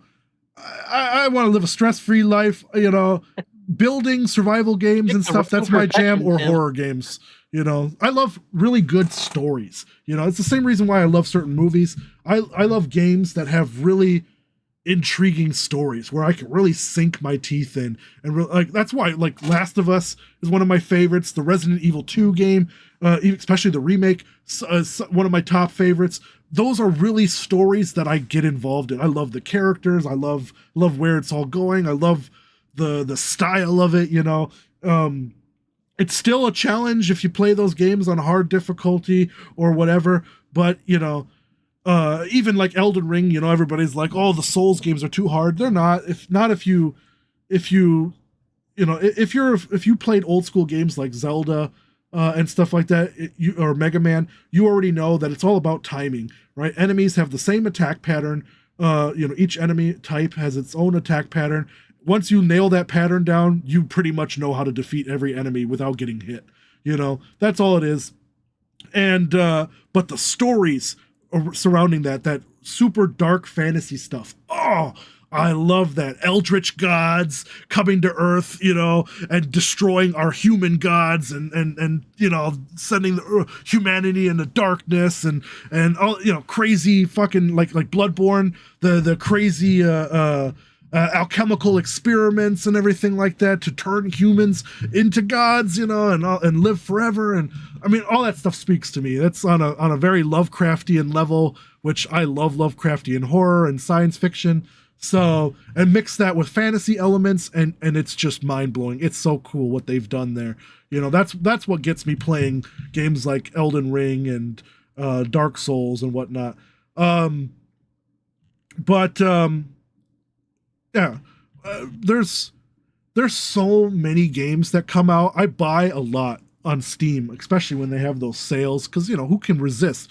You know, 80% off. The game was $30, now it's only $7.99. Buy it. You know what I mean? Like, and I buy all these games. My library is 900 games. I've played maybe 100 of those. I just keep adding to the library, and then I just go, I don't actually want to play this. I do, but I don't. You know what I mean? Yeah. And the sad thing is, a lot of the co-op games, the games that I like to play, nobody likes to play, you know, and finding co-op partners. I don't like to just do public lobbies because randoms are, well, they're randoms. No, I don't know about you. I grew up in a time where randoms joining you was always like a detriment. You always, you know, you opened up, you at least had to have 2 people on your squad for whatever game, you know, that you knew. The rest of them could be randoms, you know what I mean? And then once in a while it worked out, and then that became your new member of your squad, you know what I mean? That you always played with. But when it comes to streaming live, you know, I don't want some random in there who's suddenly going to just fucking draw dick pics on the screen and weird stuff, you know, that might upset the stream, or who's just going to be annoying and just sit there and make me waste time. We're like, come on, we got to go to the next objective. You know, hold on, I'm organizing my inventory. Like, no, motherfucker, let's go. We got to keep this going. You know, those kind of people will drive me nuts. And so, and everybody else that I know, most of them play competitive multiplayer still, you know, or they like playing those grind heavy games like Final Fantasy 14 or whatever. I can't sit there on stream just grinding the same 4 enemies over and over just to get a drop. That's, first of all, that's boring to me to play. That has to be boring for you guys to watch. So I can't do it. I just don't. So whatever, you know what I mean? So I play a lot of story-based games. Most of the time it's me talking to myself. I enjoy when you guys pop into the chat and bring up your own memories with the game or references or whatever. That shit's always awesome. So make sure you keep doing that. You know, you can check me out over on Twitch at Raging Antibody. It's just simple as that. Raging Antibody. I stream every Sundays from somewhere between 12 and 2 p.m. for about 4 hours. And so this Sunday we are planning on doing 2 streams though. One for Enshrouded because they're doing a special with Twitch drops if you're into that. So if you play Enshrouded and you want some of those free Twitch drops or whatever, make sure you tune in. And I'm also finally going to be finishing Nuclear Nightmare, hopefully, maybe with Kyle, maybe with some new people. I've been talking to a couple people. Maybe they'll join me. It would be interesting. Nuclear Nightmare is, if you've seen the movie The Thing, it's that. You're basically stranded at this outpost in the middle of fucking Antarctica, and there's like monsters coming around, and you gotta find a way to communicate off base, fix the communication. You get like a whole bunch of objectives, reach out for help, get a rescue helicopter to come pick your ass up. That's pretty much it, but while it sounds simple, it's actually hard as hell. It's super fucking hard. Like the shit is ridiculously spooky. It's super dark in a lot of places. I mean, it is Antarctica in the wintertime. There is no sun. Once the sun goes down, that's it. There's no more sun. It is you, a flare or a flashlight or a lighter. And that's all you can see with. You know what I mean? But it is still a fun game. You can buy it on Steam. I think it's like $6.99. It's really cheap. Definitely my recommendation to check it out. And you can play it with up to 4 people, I believe. 4. So it's worth it if you got a bunch of friends you want to play it out with. But we will be streaming it this Sunday. I have already streamed it previously. Those replays will be uploaded on the channel soon. They're already scheduled, but they'll appear whenever they appear. I try not to upload like 1 billion on one Sunday and then have nothing the other Sundays, so I spread them out. But yeah, that is anyways, that is all I have to say about video games. What about you? Anything you're looking forward to playing or that you're currently playing? Currently playing. Well, I technically just started MK1 because they added Ghostface. I see. Of course. I suck very badly. I can do the stuff in easy, and I've done other characters too, but I'm like, man, I don't get how you do this shit, Tim. It's just a lot of I don't know, muscle memory. I don't have 20 years of muscle memory for Mortal Kombat. This is probably the most I've played it. Oh man, I grew up in arcades. I've like when I was teen and stuff like that, we still had, back in them days, we still had arcade machines or arcade places to go to. Oh, I remember them. And my mom, I would get out of school and my mom would have to work like 2 more hours, right? So I would walk from school to her job. Which she at that time she worked at the BX, which is essentially like a Kohl's or a shopping store on base. My dad was in the military, and there was a food court outside and an arcade room. So with our $4, we were able to get like 4 tacos and a Baja Blast or whatever, or Mountain Dew or something for $4. And then the last dollar, 4 quarters, we would, play arcade games for the rest. My biggest go-tos, of course, were Marvel vs. Capcom 2, because hell yeah, Mortal Kombat 3 Ultimate, and I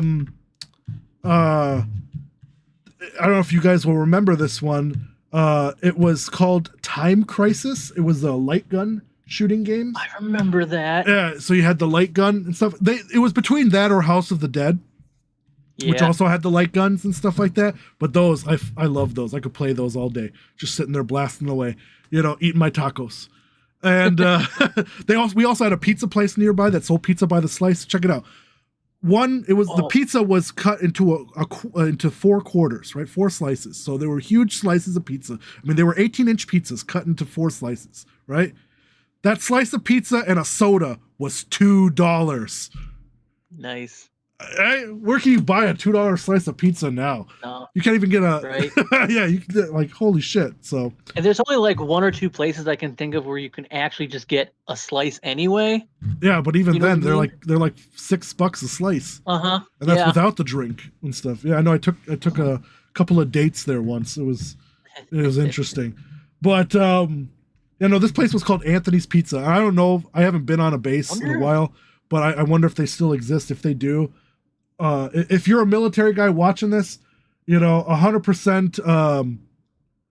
Check out Anthony's Pizza. You know what I'm talking about. I mean, that cheeseburger pizza was off the chain. So that's all I gotta say about that. Was that in Milwaukee? Because it says there's some in like Illinois and shit. No, there was one in Milwaukee. It's like on the east side. Okay. I wonder if they closed that one down. No, it's still open. It is? Okay. Yeah, it's like a pizza by the slice type. No, Anthony's Pizza is only on base.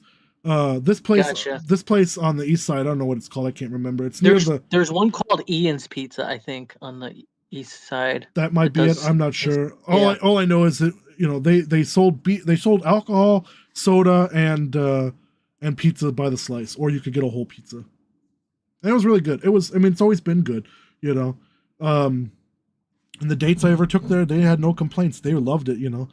You've never seen a hungry girl, you give her, you know, a slice or two of pizza, and she will love you forever, because that's just, that made her day, you know, because, like, you know, she didn't have to just pick one kind of topping for a whole pizza. She got, you know, which each slice, she could have a different whole experience and stuff like that. And, you know, and get her a big, nice glass of crushed ice margarita.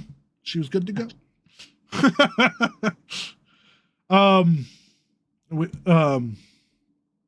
But yeah, anyways, back to video games. Anything else you're looking forward to playing? I feel like there was something that I'm like, Borderlands 4, isn't that supposed to be this year? I don't know. I never even played the third one. I heard it was bad. I mean, mostly from Andrew. Andrew is the one who was like, "This game fucking sucks," and I was like, I actually prefer it over to the writing for the second one's better, but I actually prefer like the mechanics to 3 much more. Let's see, Borderlands 4 is coming out. It says set for release in 2025, so that I guess I will be playing. Yeah, what's got you excited about Borderlands? Like, I mean, the movie was a disappointment, and the games. God, we're not even going to talk about the movie, okay? Because the movie the games are they're fun and they're funny. I like that RPG and shoot and loot combination. So much humor in them. Enemies are fun.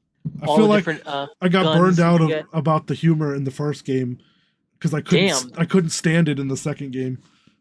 Oh yeah, I could see that being a problem then. Yeah, then you probably wouldn't like 3. Yeah. It wasn't just like Claptrap. It was the whole thing. It was just a little bit, I'm done with this. Like, you know, because I love apocalyptic storylines. Mm-hmm. But to me, like, the ultimate apocalypse experiences are the Fallout games. Now they have humor in them too. A lot of it. I do like the Fallout games. Fallout also feels more Mad Max. Real. Yeah, it feels more real, more gritty. Well, Borderlands has that whole like stylized thing too, so it's supposed to be more cartoony, I guess. But yeah, I don't mind the art style. The art style for Borderlands is amazing. It's very beautifully done. Yeah, but with Fallout, it's very grounded in that sense. Like, Fallout's really good. If you like that, you should also maybe check out Metro. It's a lot harder, but it's a very good series. Yeah. Yeah. The books are really amazing too. Is that one that had like? I might actually have it on. I wonder if it was free at some point during PlayStation, the PlayStation Store, because I probably downloaded it. I'd try to just get everything that's free, like you said. Both, I think Metro 1 and Metro 2 Last Light, I think, were free at one point. Metro 3 might have been, and I know there's a 4th one coming now, which I'm excited for. The third one was the first one that was semi-open world. The first 2 were more streamlined. You follow a path, you know. But the third one let you kind of go between areas, you know. And the 4th one is supposedly an open world version of dystopian Moscow, which I'm like, cool. And after playing the new Stalker game, I'm kind of hyped. I mean, you know, say what you will about Russia as itself, you know. I'm not gonna talk shit about Russia, you know, or Russian people. But the mythologies and the folklore that comes out of Russia is amazing. Some of those stories, like the real legend of the Baba Yaga and stuff, which is not the boogeyman, which everybody thinks is Baba Yaga means boogeyman because of John Wick. Baba Yaga is actually the old witch or whatever, the witch woman, you know, the real legend behind that is fucking crazy. But shit like that, when that comes out, or if you ever seen, it's from the 1960s or 1970s, the film Stalker, which is really fucking amazing. That's kind of what the games are based on. This whole idea of nuclear weapons and all that stuff, creating like new realities, distorting time, and all this stuff like that. I mean, there's so much cool shit going on in that way of science fiction. So Metro is kind of like that, right? Like basically an alternate version of events happened after World War II, and Moscow got nuked to high heaven, and people survived in the metro tunnels beneath like Moscow and the major cities, right? Hence the name Metro. You know, so when people start surfacing, there's all sorts of strange, crazy shit living on the fucking surface and whatever, you know, and things have like really warped and changed and whatnot, you know.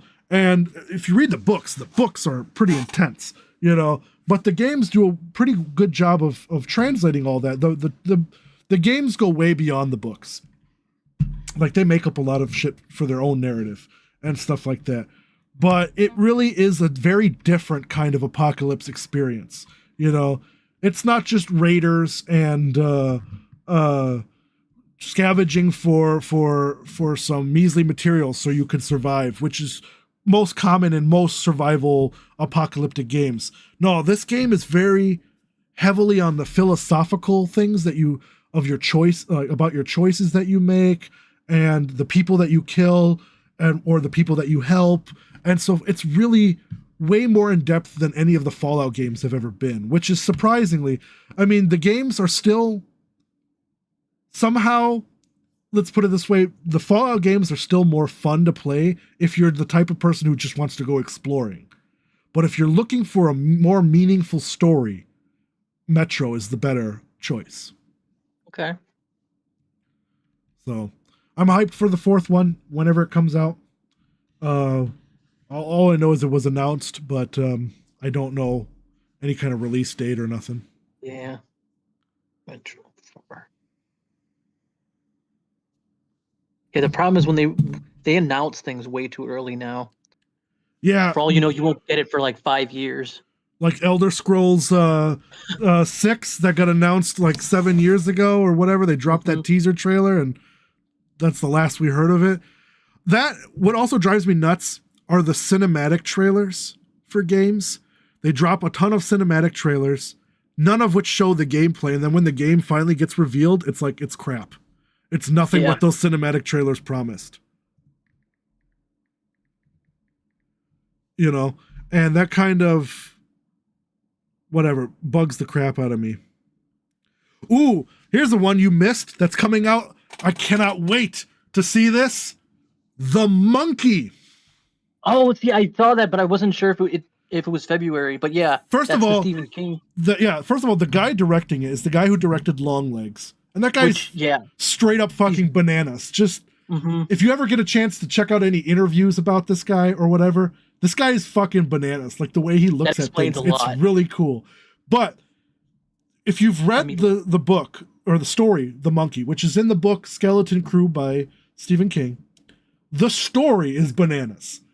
You know, and I'm using the word bananas, I know, as almost like a pun here, but but The Monkey is probably going to be one of the bloodiest films that's coming out. It's essentially like, it's almost like a version of Final Destination, except instead of death coming for you because of its design or whatever, it's this evil fucking toy monkey that has, I don't want to spoil it, but there's a reason why the monkey is evil, you know, and it's so fantastic. You know what I mean? I cannot wait to see this film, and the actors involved all look amazing. You know, the film really truly does look like it's living up to its rated R, whatever moniker, you know, its rating. Yeah. And I mean, like, Eggers is phenomenal, so I think we're going to have something pretty good here with that movie. Yeah, I'm looking forward to it. That movie drops also around my birthday now, which I'm excited for. That's funny. But I'm going to put Captain America as far as going to see films in theaters, Captain America is what I want to see first. Yeah. And then if there's time, maybe we'll go see the monkey. Who knows? Let's see what else is coming out. Last Breath. I don't know if you heard of this one. It's a true story about a diver. Basically, he while they're trying to get some shit off the ocean floor, his line gets cut and he sinks to the bottom of the ocean floor, and he's stuck there until they can come get him. And it's dark as fuck, and there's shit down there that wants to eat you. You know, so yeah, it looks like it. I mean, there are two things that scare the shit out of me in real life. That like the two ways I don't want to die. Drowning to death would be a horrible experience, or choking to death by getting sucked out into space. You know, okay, or like whatever. You know what I mean? I feel like those would be really I mean, there's other ways. You know, burning to death, getting crushed to death, getting eaten alive. Those would be all pretty terrible. But those two are very realistic possibilities. I love scuba diving, so drowning is a very realistic thing for me. And I already have, you know, I know I should quit smoking, but I already have like my issues with breathing. So choking to death is my other very realistic fear of going out. Those are two ways I don't want to die. You know, I would rather, you know, be in a space station that implodes and I just suddenly just die instantly. You know what I mean? I can live with that, or die with that, I guess. You know, too late to even think about it. You know, you're just dead.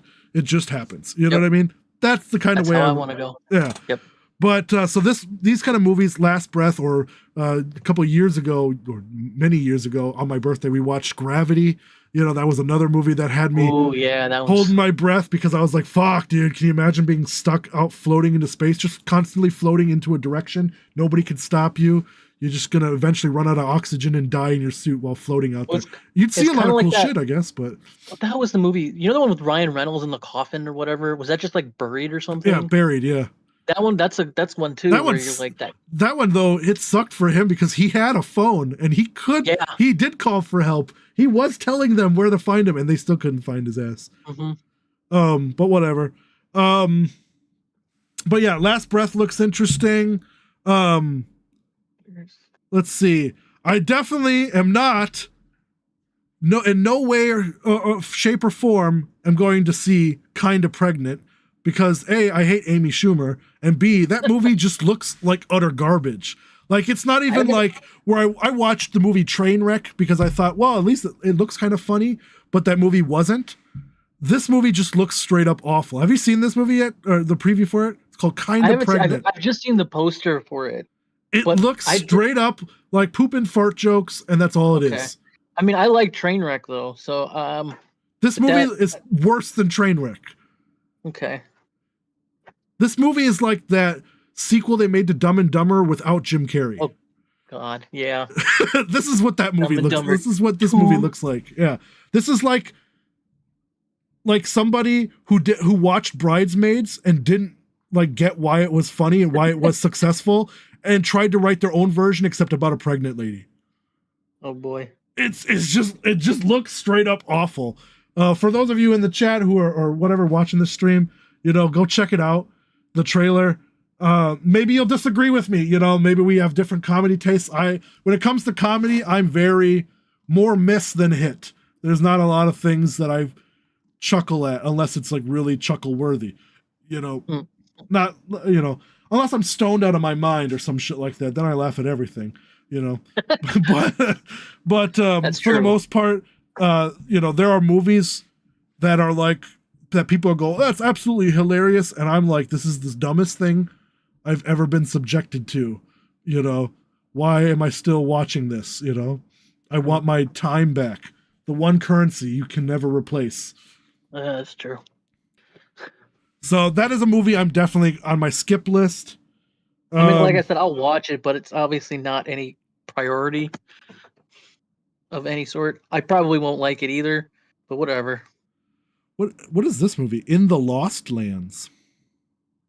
The Lost Lands. Oh, this is the George R.R. Martin film with Dave Bautista and stuff. All right, I seen the trailer for this.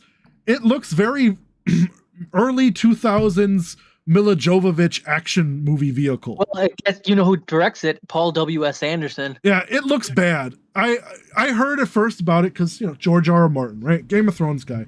And while everybody knows him from Game of Thrones and medieval fantasy, a lot of people don't know this, but he also wrote a shitload of sci-fi books, right? I knew that. Right. I actually did know that. So this is one of those sci-fi meets Western meets medieval type of books, right? It's like a futuristic fantasy dystopian type of scenario, right? I got hyped. I heard the cast, right? I love Dave Bautista. I think he's a very underappreciated actor and so on and so forth. Then I saw the trailer and I was like, what the fuck is this garbage? It looks more undercooked than Zack Snyder's recent Rebel films. And I mean, don't get me wrong. I love Zack Snyder. I'm not hating on him. I love Man of Steel and I love what he did with DC and I love 300 and all that stuff. Some rewrites but the Rebel stuff, I mean, that was the rewrite. That's the problem. It was supposed to be a Star Wars movie and then they had to rewrite it into whatever it was then and became a mess. Well, as a Star Wars movie, I think it would have been awesome. I think it would have been really cool because it would have explored a different side of the Star Wars universe, from the people's perspective, not just the Jedi and the heroes, but from the ordinary citizens who were getting fucked over by the Empire. It would have been cool to see that. But I digress. We got the Rebel movies, and they were very undercooked. And this movie looks even worse than that. I mean, this is still raw spaghetti. That's what this movie looks like. You know what I mean? There's no sauce. The meatballs haven't even been taken out of the freezer. That's what this movie looks like it's going to be.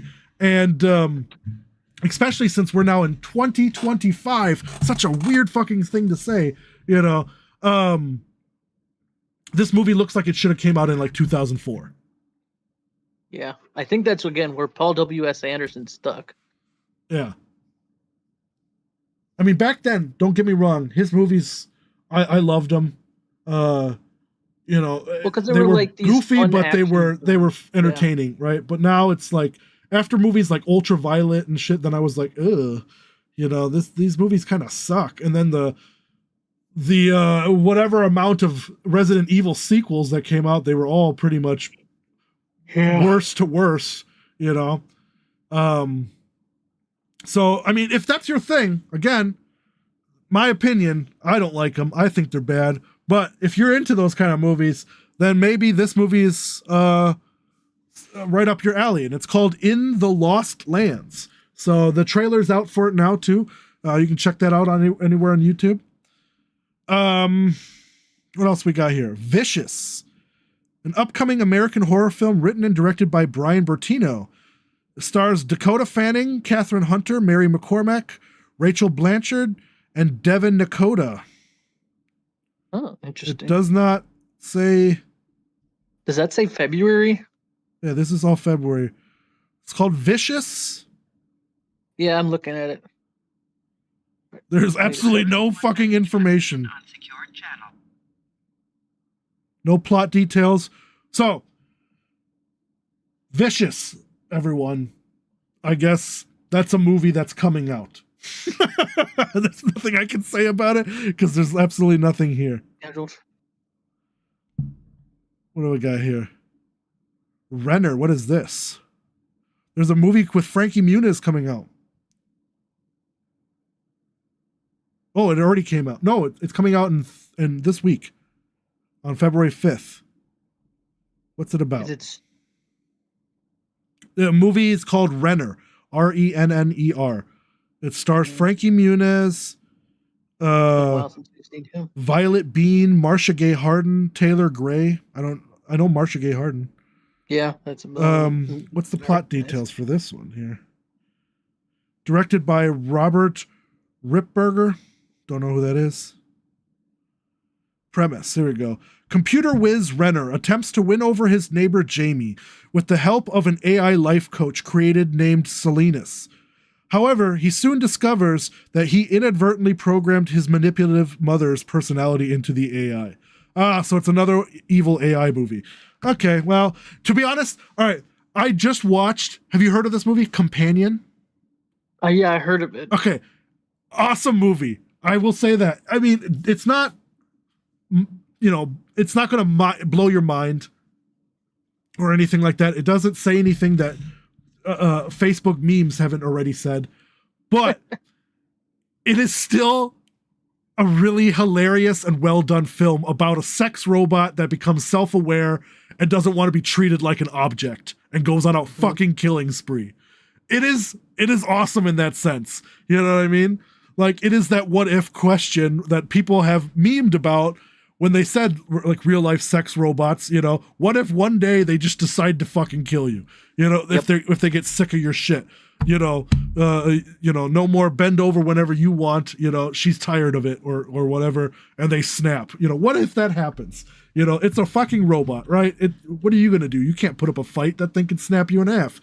Titanium skeleton, give me a break, So this movie does that, and it's got a phenomenal cast, which is awesome. There's let me look it up here. I forgot everybody who's involved. Companion. Anya Taylor-Joy, right? And here we go. Hold on. The entire cast list here. Jack Quaid. Yeah, Jack Quaid, Lucas Gage, Megan Suri, Sophie Thatcher. I mean, there's a lot of great actors in it. It's well shot. It's a very tight hour and a half. It's very there's not a lot of fat in this movie, and it's brutal. It's got its bloody moments and stuff, and it's an enjoyable film. If that's your kind of, it's got a lot of humorous moments in there too, but definitely a surprise, because usually when January movies come out, or movies get dumped in January, they're mostly garbage, right? But it's not even that. They also don't. It's also when studios aren't sure we're going to make money. But I think this movie is underrated, whereas Megan, which also came out in January, right, got a lot of attention because of that stupid TikTok dance she does in the commercial, right? That was lucky marketing. Right, that was just luck that hit that. Companion, if you liked Megan, you should see Companion, right? This movie is pretty much in that same style, right? Except it's a sex robot instead of a child's toy, And I think a lot of people are talking about Nosferatu, which is fine, a great film, and stuff, but people should also be talking about this movie, as it is probably a good contender for one of the must-watch. If we made our list of 10 must-watch horror films of 2025, this is definitely one that I'm going to be putting on the list. That's exciting. It was especially enjoyable. So early on. Right. This one was actually really enjoyable, right? It wasn't like, what was last year? We got Night Swim. Oh, God. Yeah, Night Swim was not amazing. No. Also, what's absolute garbage? Is that stupid Mel Gibson movie that just came out, the one with Mark Wahlberg where he's crazy on an airplane?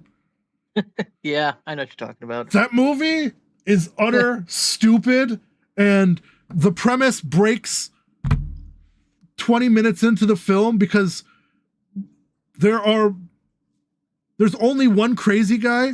They could easily overpower him, kill him, and not have to deal with it for the rest of the whole flight. But instead, they don't, and still end up in a situation where they have to figure out how to fly the plane themselves, because that's the whole thing. Like, we can't kill the guy. He's the only guy who knows how to fly. But I know I'm giving away some spoiler details here, but it's really not that deep, guys. This movie, everything you see in the trailer is pretty much what you're going to get. It is utter dumbness, and coming from Mel Gibson, that's sad. I was expecting more. So you're talking about the movie Flight Risk, right? Yes, that with Mark Wahlberg and his really bad toupee. It has a 26% on Rotten Tomatoes. Yeah, there you go. It is downright. I wish I would have never hit play on that film. It was just bad. The only other film that I was disappointed in was Wolfman. I had high hopes after Lee Whannell did Invisible Man. For what he did to transform that into a modern day horror offering. He did it. He did introduce modern themes into Wolfman, but the film still felt like every other Wolfman movie I've seen 100 times. Mm-hmm. And he didn't do anything new with it, let's put it that way. And that was disappointing. It's a little bit of a slog to get through. There's a lot of boring downtime in that movie.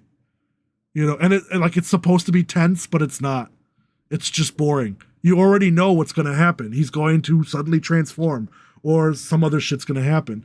But I don't know, it's just boring. It's not a terrible film. It's watchable, but it doesn't say anything new and it's not whatever, you know? Well, at least it's only an hour and a half. Or around that. Ooh, here's another one that I want to see. The Gorge. Have you heard of this one? Yeah, I have. Anya Taylor-Joy and fucking Miles Teller, and they're basically on opposite sides of this giant ass hole in the ground, a giant gorge, giant canyon. And they're told they have to watch the border, that nobody can cross it. However, then it's revealed there's like a door to another dimension. Think Stephen King's The Mist at the bottom of this gorge. And there's all sorts of fucked up, crazy shit living down there. Right? That's exciting. And then accidentally, so over time, Miles Teller and Anya Taylor-Joy established a little relationship back and forth across the gorge, like little playing like, you know, whatever with cards, you know, holding up cards and stuff with phrases, kind of like Ving Rhames in Dawn of the Dead remake, where with Andy, the guy above the gun store, right, where they play chess with each other and stuff. So this is happening with Miles Teller and Anya Taylor-Joy, and they're starting to fall for each other. Then one day, something happens in the gorge. Something big must have walked out or some shit happened, but Miles Teller falls the fuck in. So Anya Taylor-Joy, quick thinking, puts on a parachute, grabs the biggest gun she can, and jumps in after him. And then they gotta survive whatever the fuck's down there. It's probably just gonna be a CGI spectacle, but it sounds entertaining to me. I gotta see this. You know what I mean?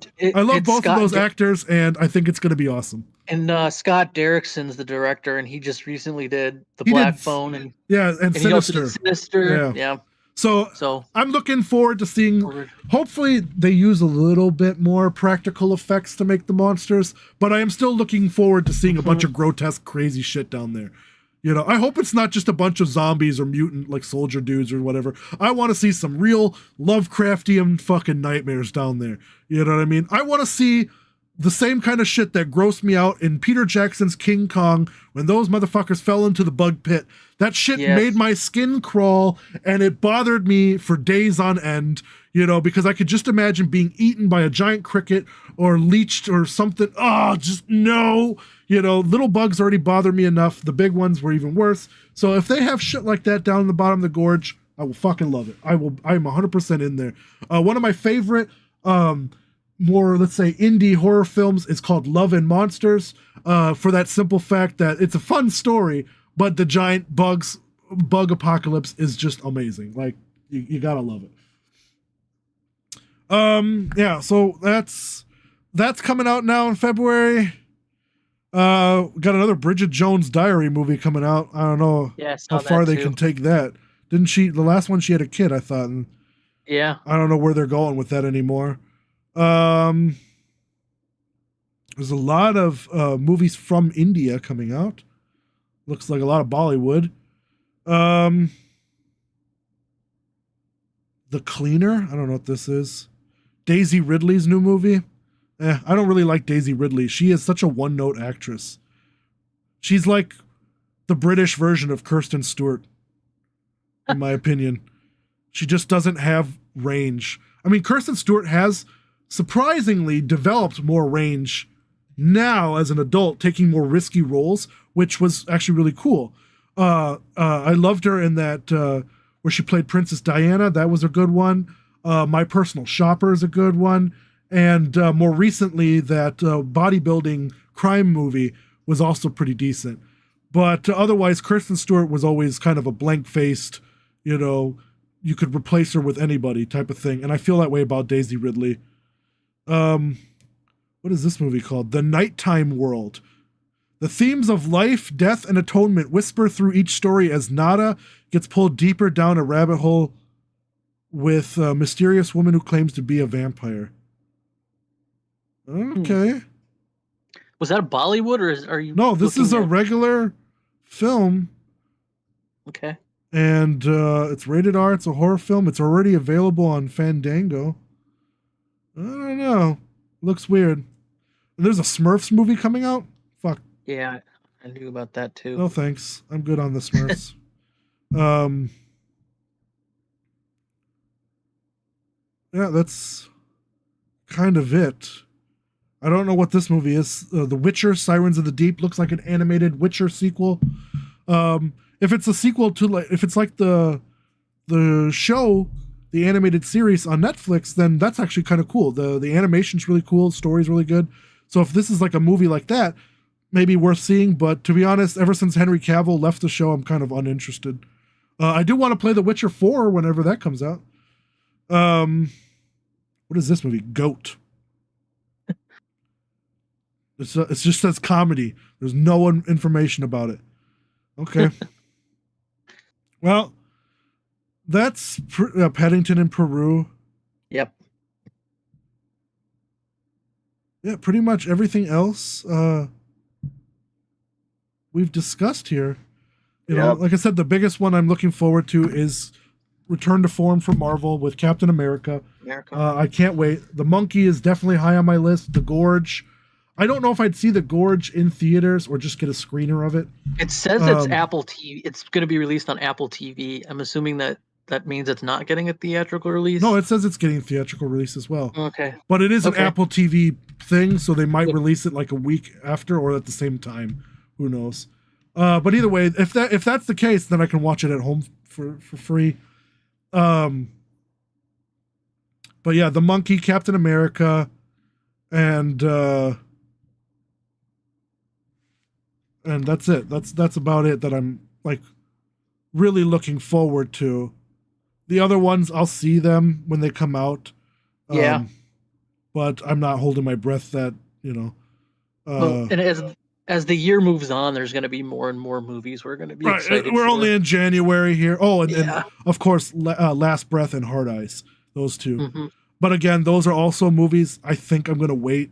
And even Love Hurts, I'm going to wait until streaming to watch those. I don't feel like spending, what is it now, $17 a ticket just to go see that. I mean, I know Captain America will be worth it.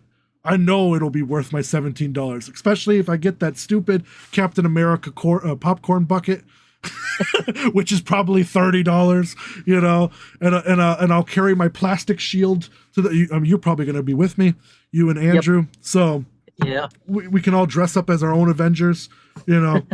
Andrew should totally cosplay as Bucky, as Winter Soldier. Yeah, we should message him and tell him to do that.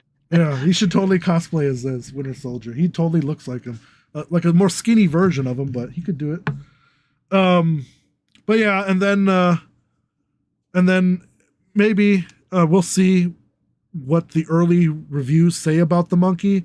If it gets some hype, then maybe see it in theaters. Otherwise, I'll wait till that one also hits streaming. Because horror movies, while they're fun to watch in theaters, they're only fun to watch in theaters when you have a big theater turnout. If you go to the theater and it's just you in that theater watching that movie, it's not as fun, and I don't know, then I might as well watch it at home in the comfort of my own, you know, pajamas and shit like that, eating whatever snacks I want. Because honestly, bloodbaths, I don't know about any of you guys, but watching bloodbaths on screen, I'm hungry. I want to eat stuff. I want to tear open a pack of ribs and just, you know what I mean? Like, I crave meat. If I play like a zombie game, after a while, I'm like, I could go for a cheeseburger or some fried chicken or something.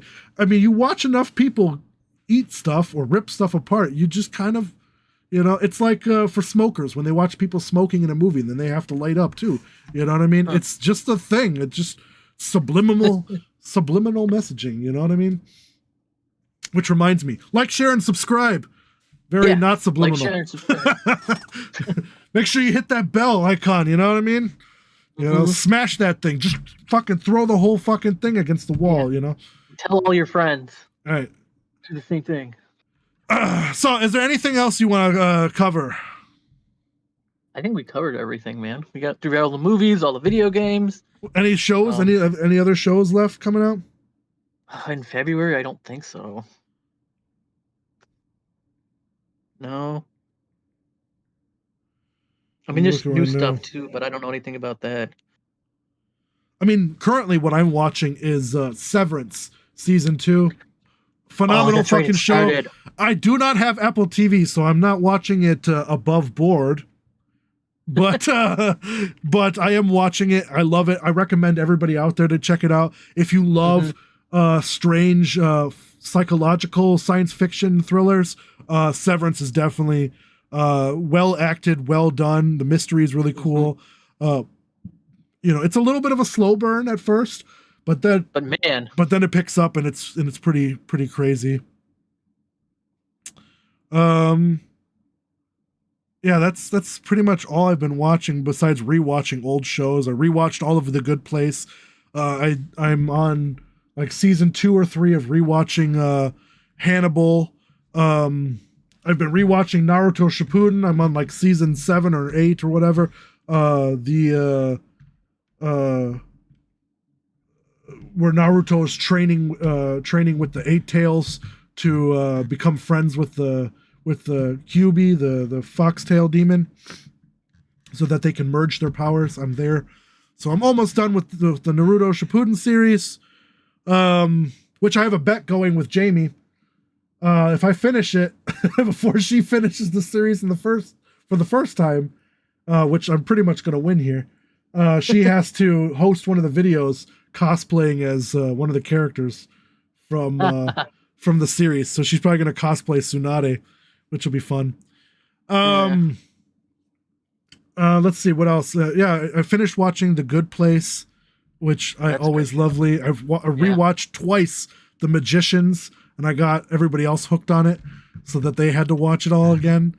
Both Andrew, Kyle, Casey, all of them. I don't know. Did you continue watching The Magicians? I never started it. You know that, right? Oh, you didn't?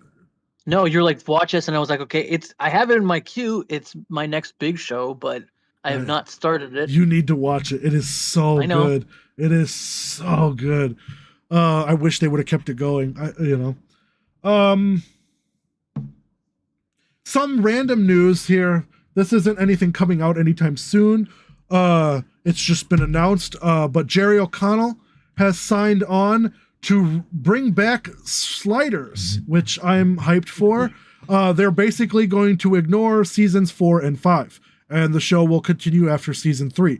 If everybody remembers, season 4 and 5 was the huge Cro-Magnon arc, where they introduced Quinn's brother from another world and all this other bullshit. They're just gonna ignore that and go back to the World of the Week kind of format, which I'm hyped for.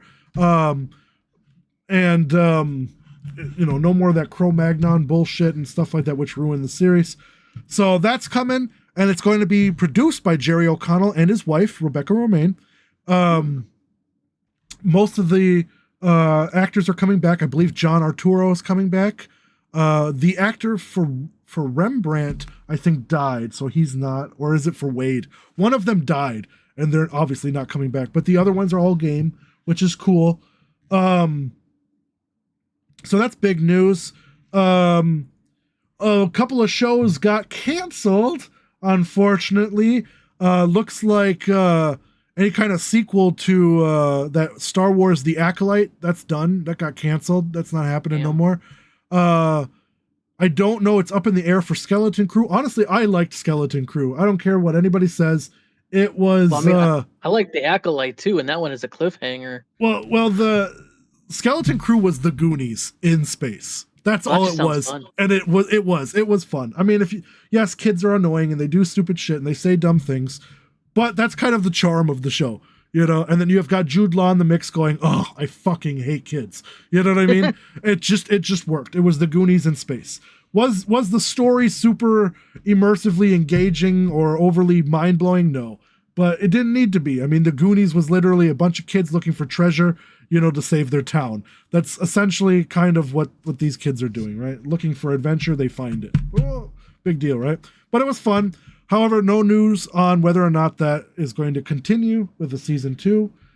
Then you've got they're finally putting out Twisted Metal season 2, but it's canceled after that.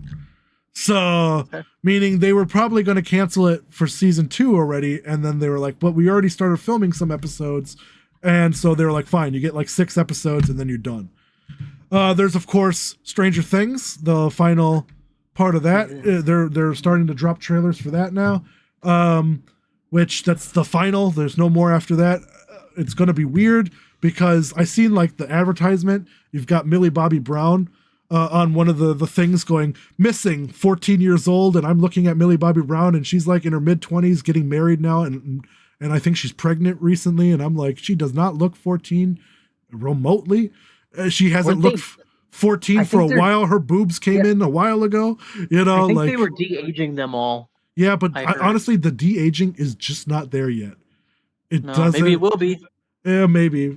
But for example, like It Chapter 2, it did not work. It did not work, you know. So we'll see. Speaking of de-aging, there's a rumor that Fede Alvarez's sequel to Alien Romulus, yeah, that's tongue twisted there, will have a de-aged Sigourney Weaver cameo in it. I don't understand how that's going to work or why. I mean, I guess it could make sense. Around that time, it does take place between Alien and Aliens, so around that time we could see maybe the report that that Ripley sent back about the alien, you know, and this is, you know, like the movie will be about them trying to find her capsule and stuff like that, which like the movie ends with them finding the ship and then the beginning of Aliens or something. Or maybe it'll take place roughly around the time that she came back, but before she goes onto that mission to LV-426, you know, where she's working as a dock loader, and maybe she's someone's boss. I don't know. I think it's just going to be a bunch of fan service shit. I don't see the point of doing it then if it's just going to be fan service, you know. But if she has a relevant role to play, then maybe we'll see. There's not really a lot of concrete information about the sequel to Alien Romulus. Federer has said that you know, he's working on the script, and that's as much as we know now. So there's no whatever. But these were ideas that he was toying with. So we'll see. Yeah. You know. But other than that, that is all I can think of any kind of relevant, like, recent news that popped out where stuff got announced. I mean, there's a lot of cancellations, a lot of push dates and stuff like that for movies and everything. But off the top of my head, for the next stream, I'll make sure I have a list of every single thing coming out and canceled and moved around and stuff that I can look at, you know. But I kind of just wanted to keep this stream a little bit free flowing, where we just kind of talk about shit, kind of move from one thing to another. That way we don't really run out of stuff. And we're not just checking things off of a list here.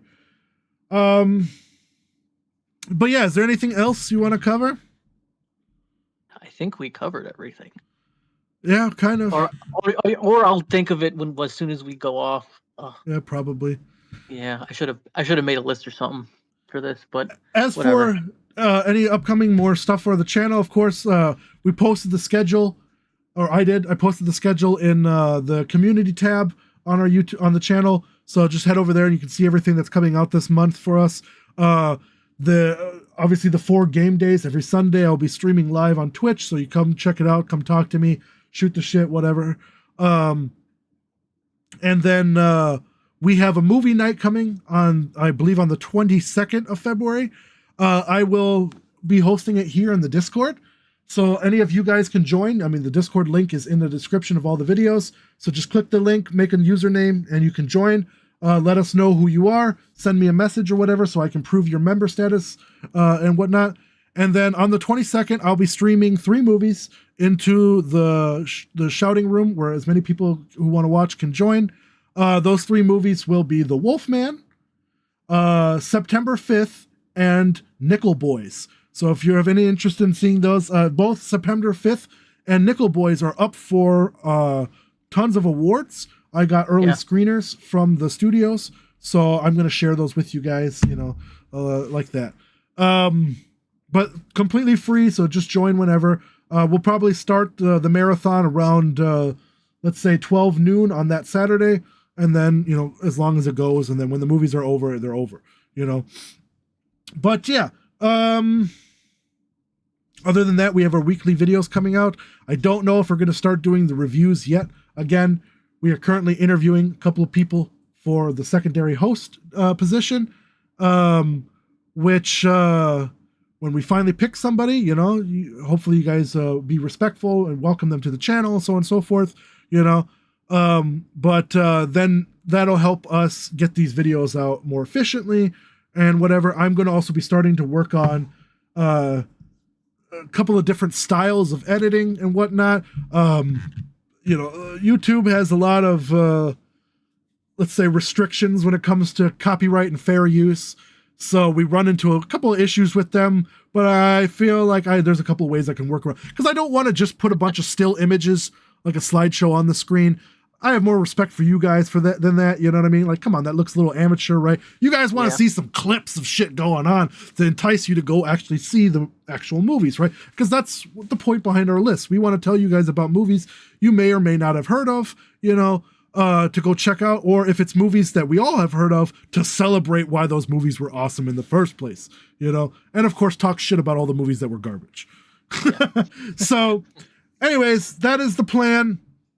But once we hire a new co-host, then we'll look at maybe then starting to do those review videos and stuff like that. See how it's going.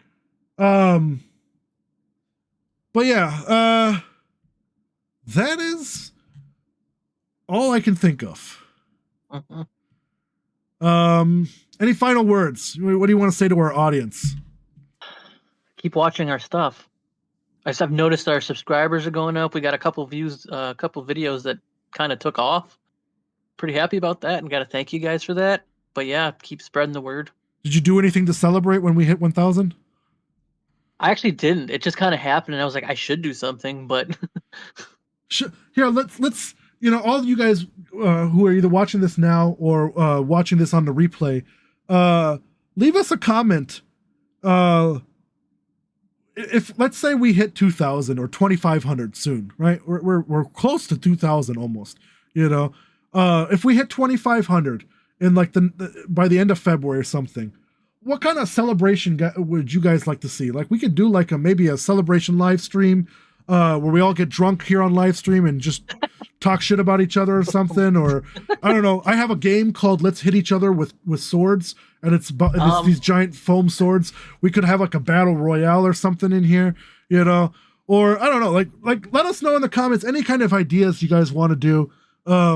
Maybe we can even do like a giveaway, like a prize giveaway or something. I don't know, but whatever you guys want to do, let us know. Suggest some shit in the comments, and we'll take a look at it. We'll take a vote here, and we can celebrate. We can all celebrate together, because we really do appreciate all you guys, liking, sharing, subscribing, all that stuff, giving us love, talking with us about movies, telling us why you hate things, why you like things, whatever, as long as you keep it about movies, and about movies, series, games, and stuff like that.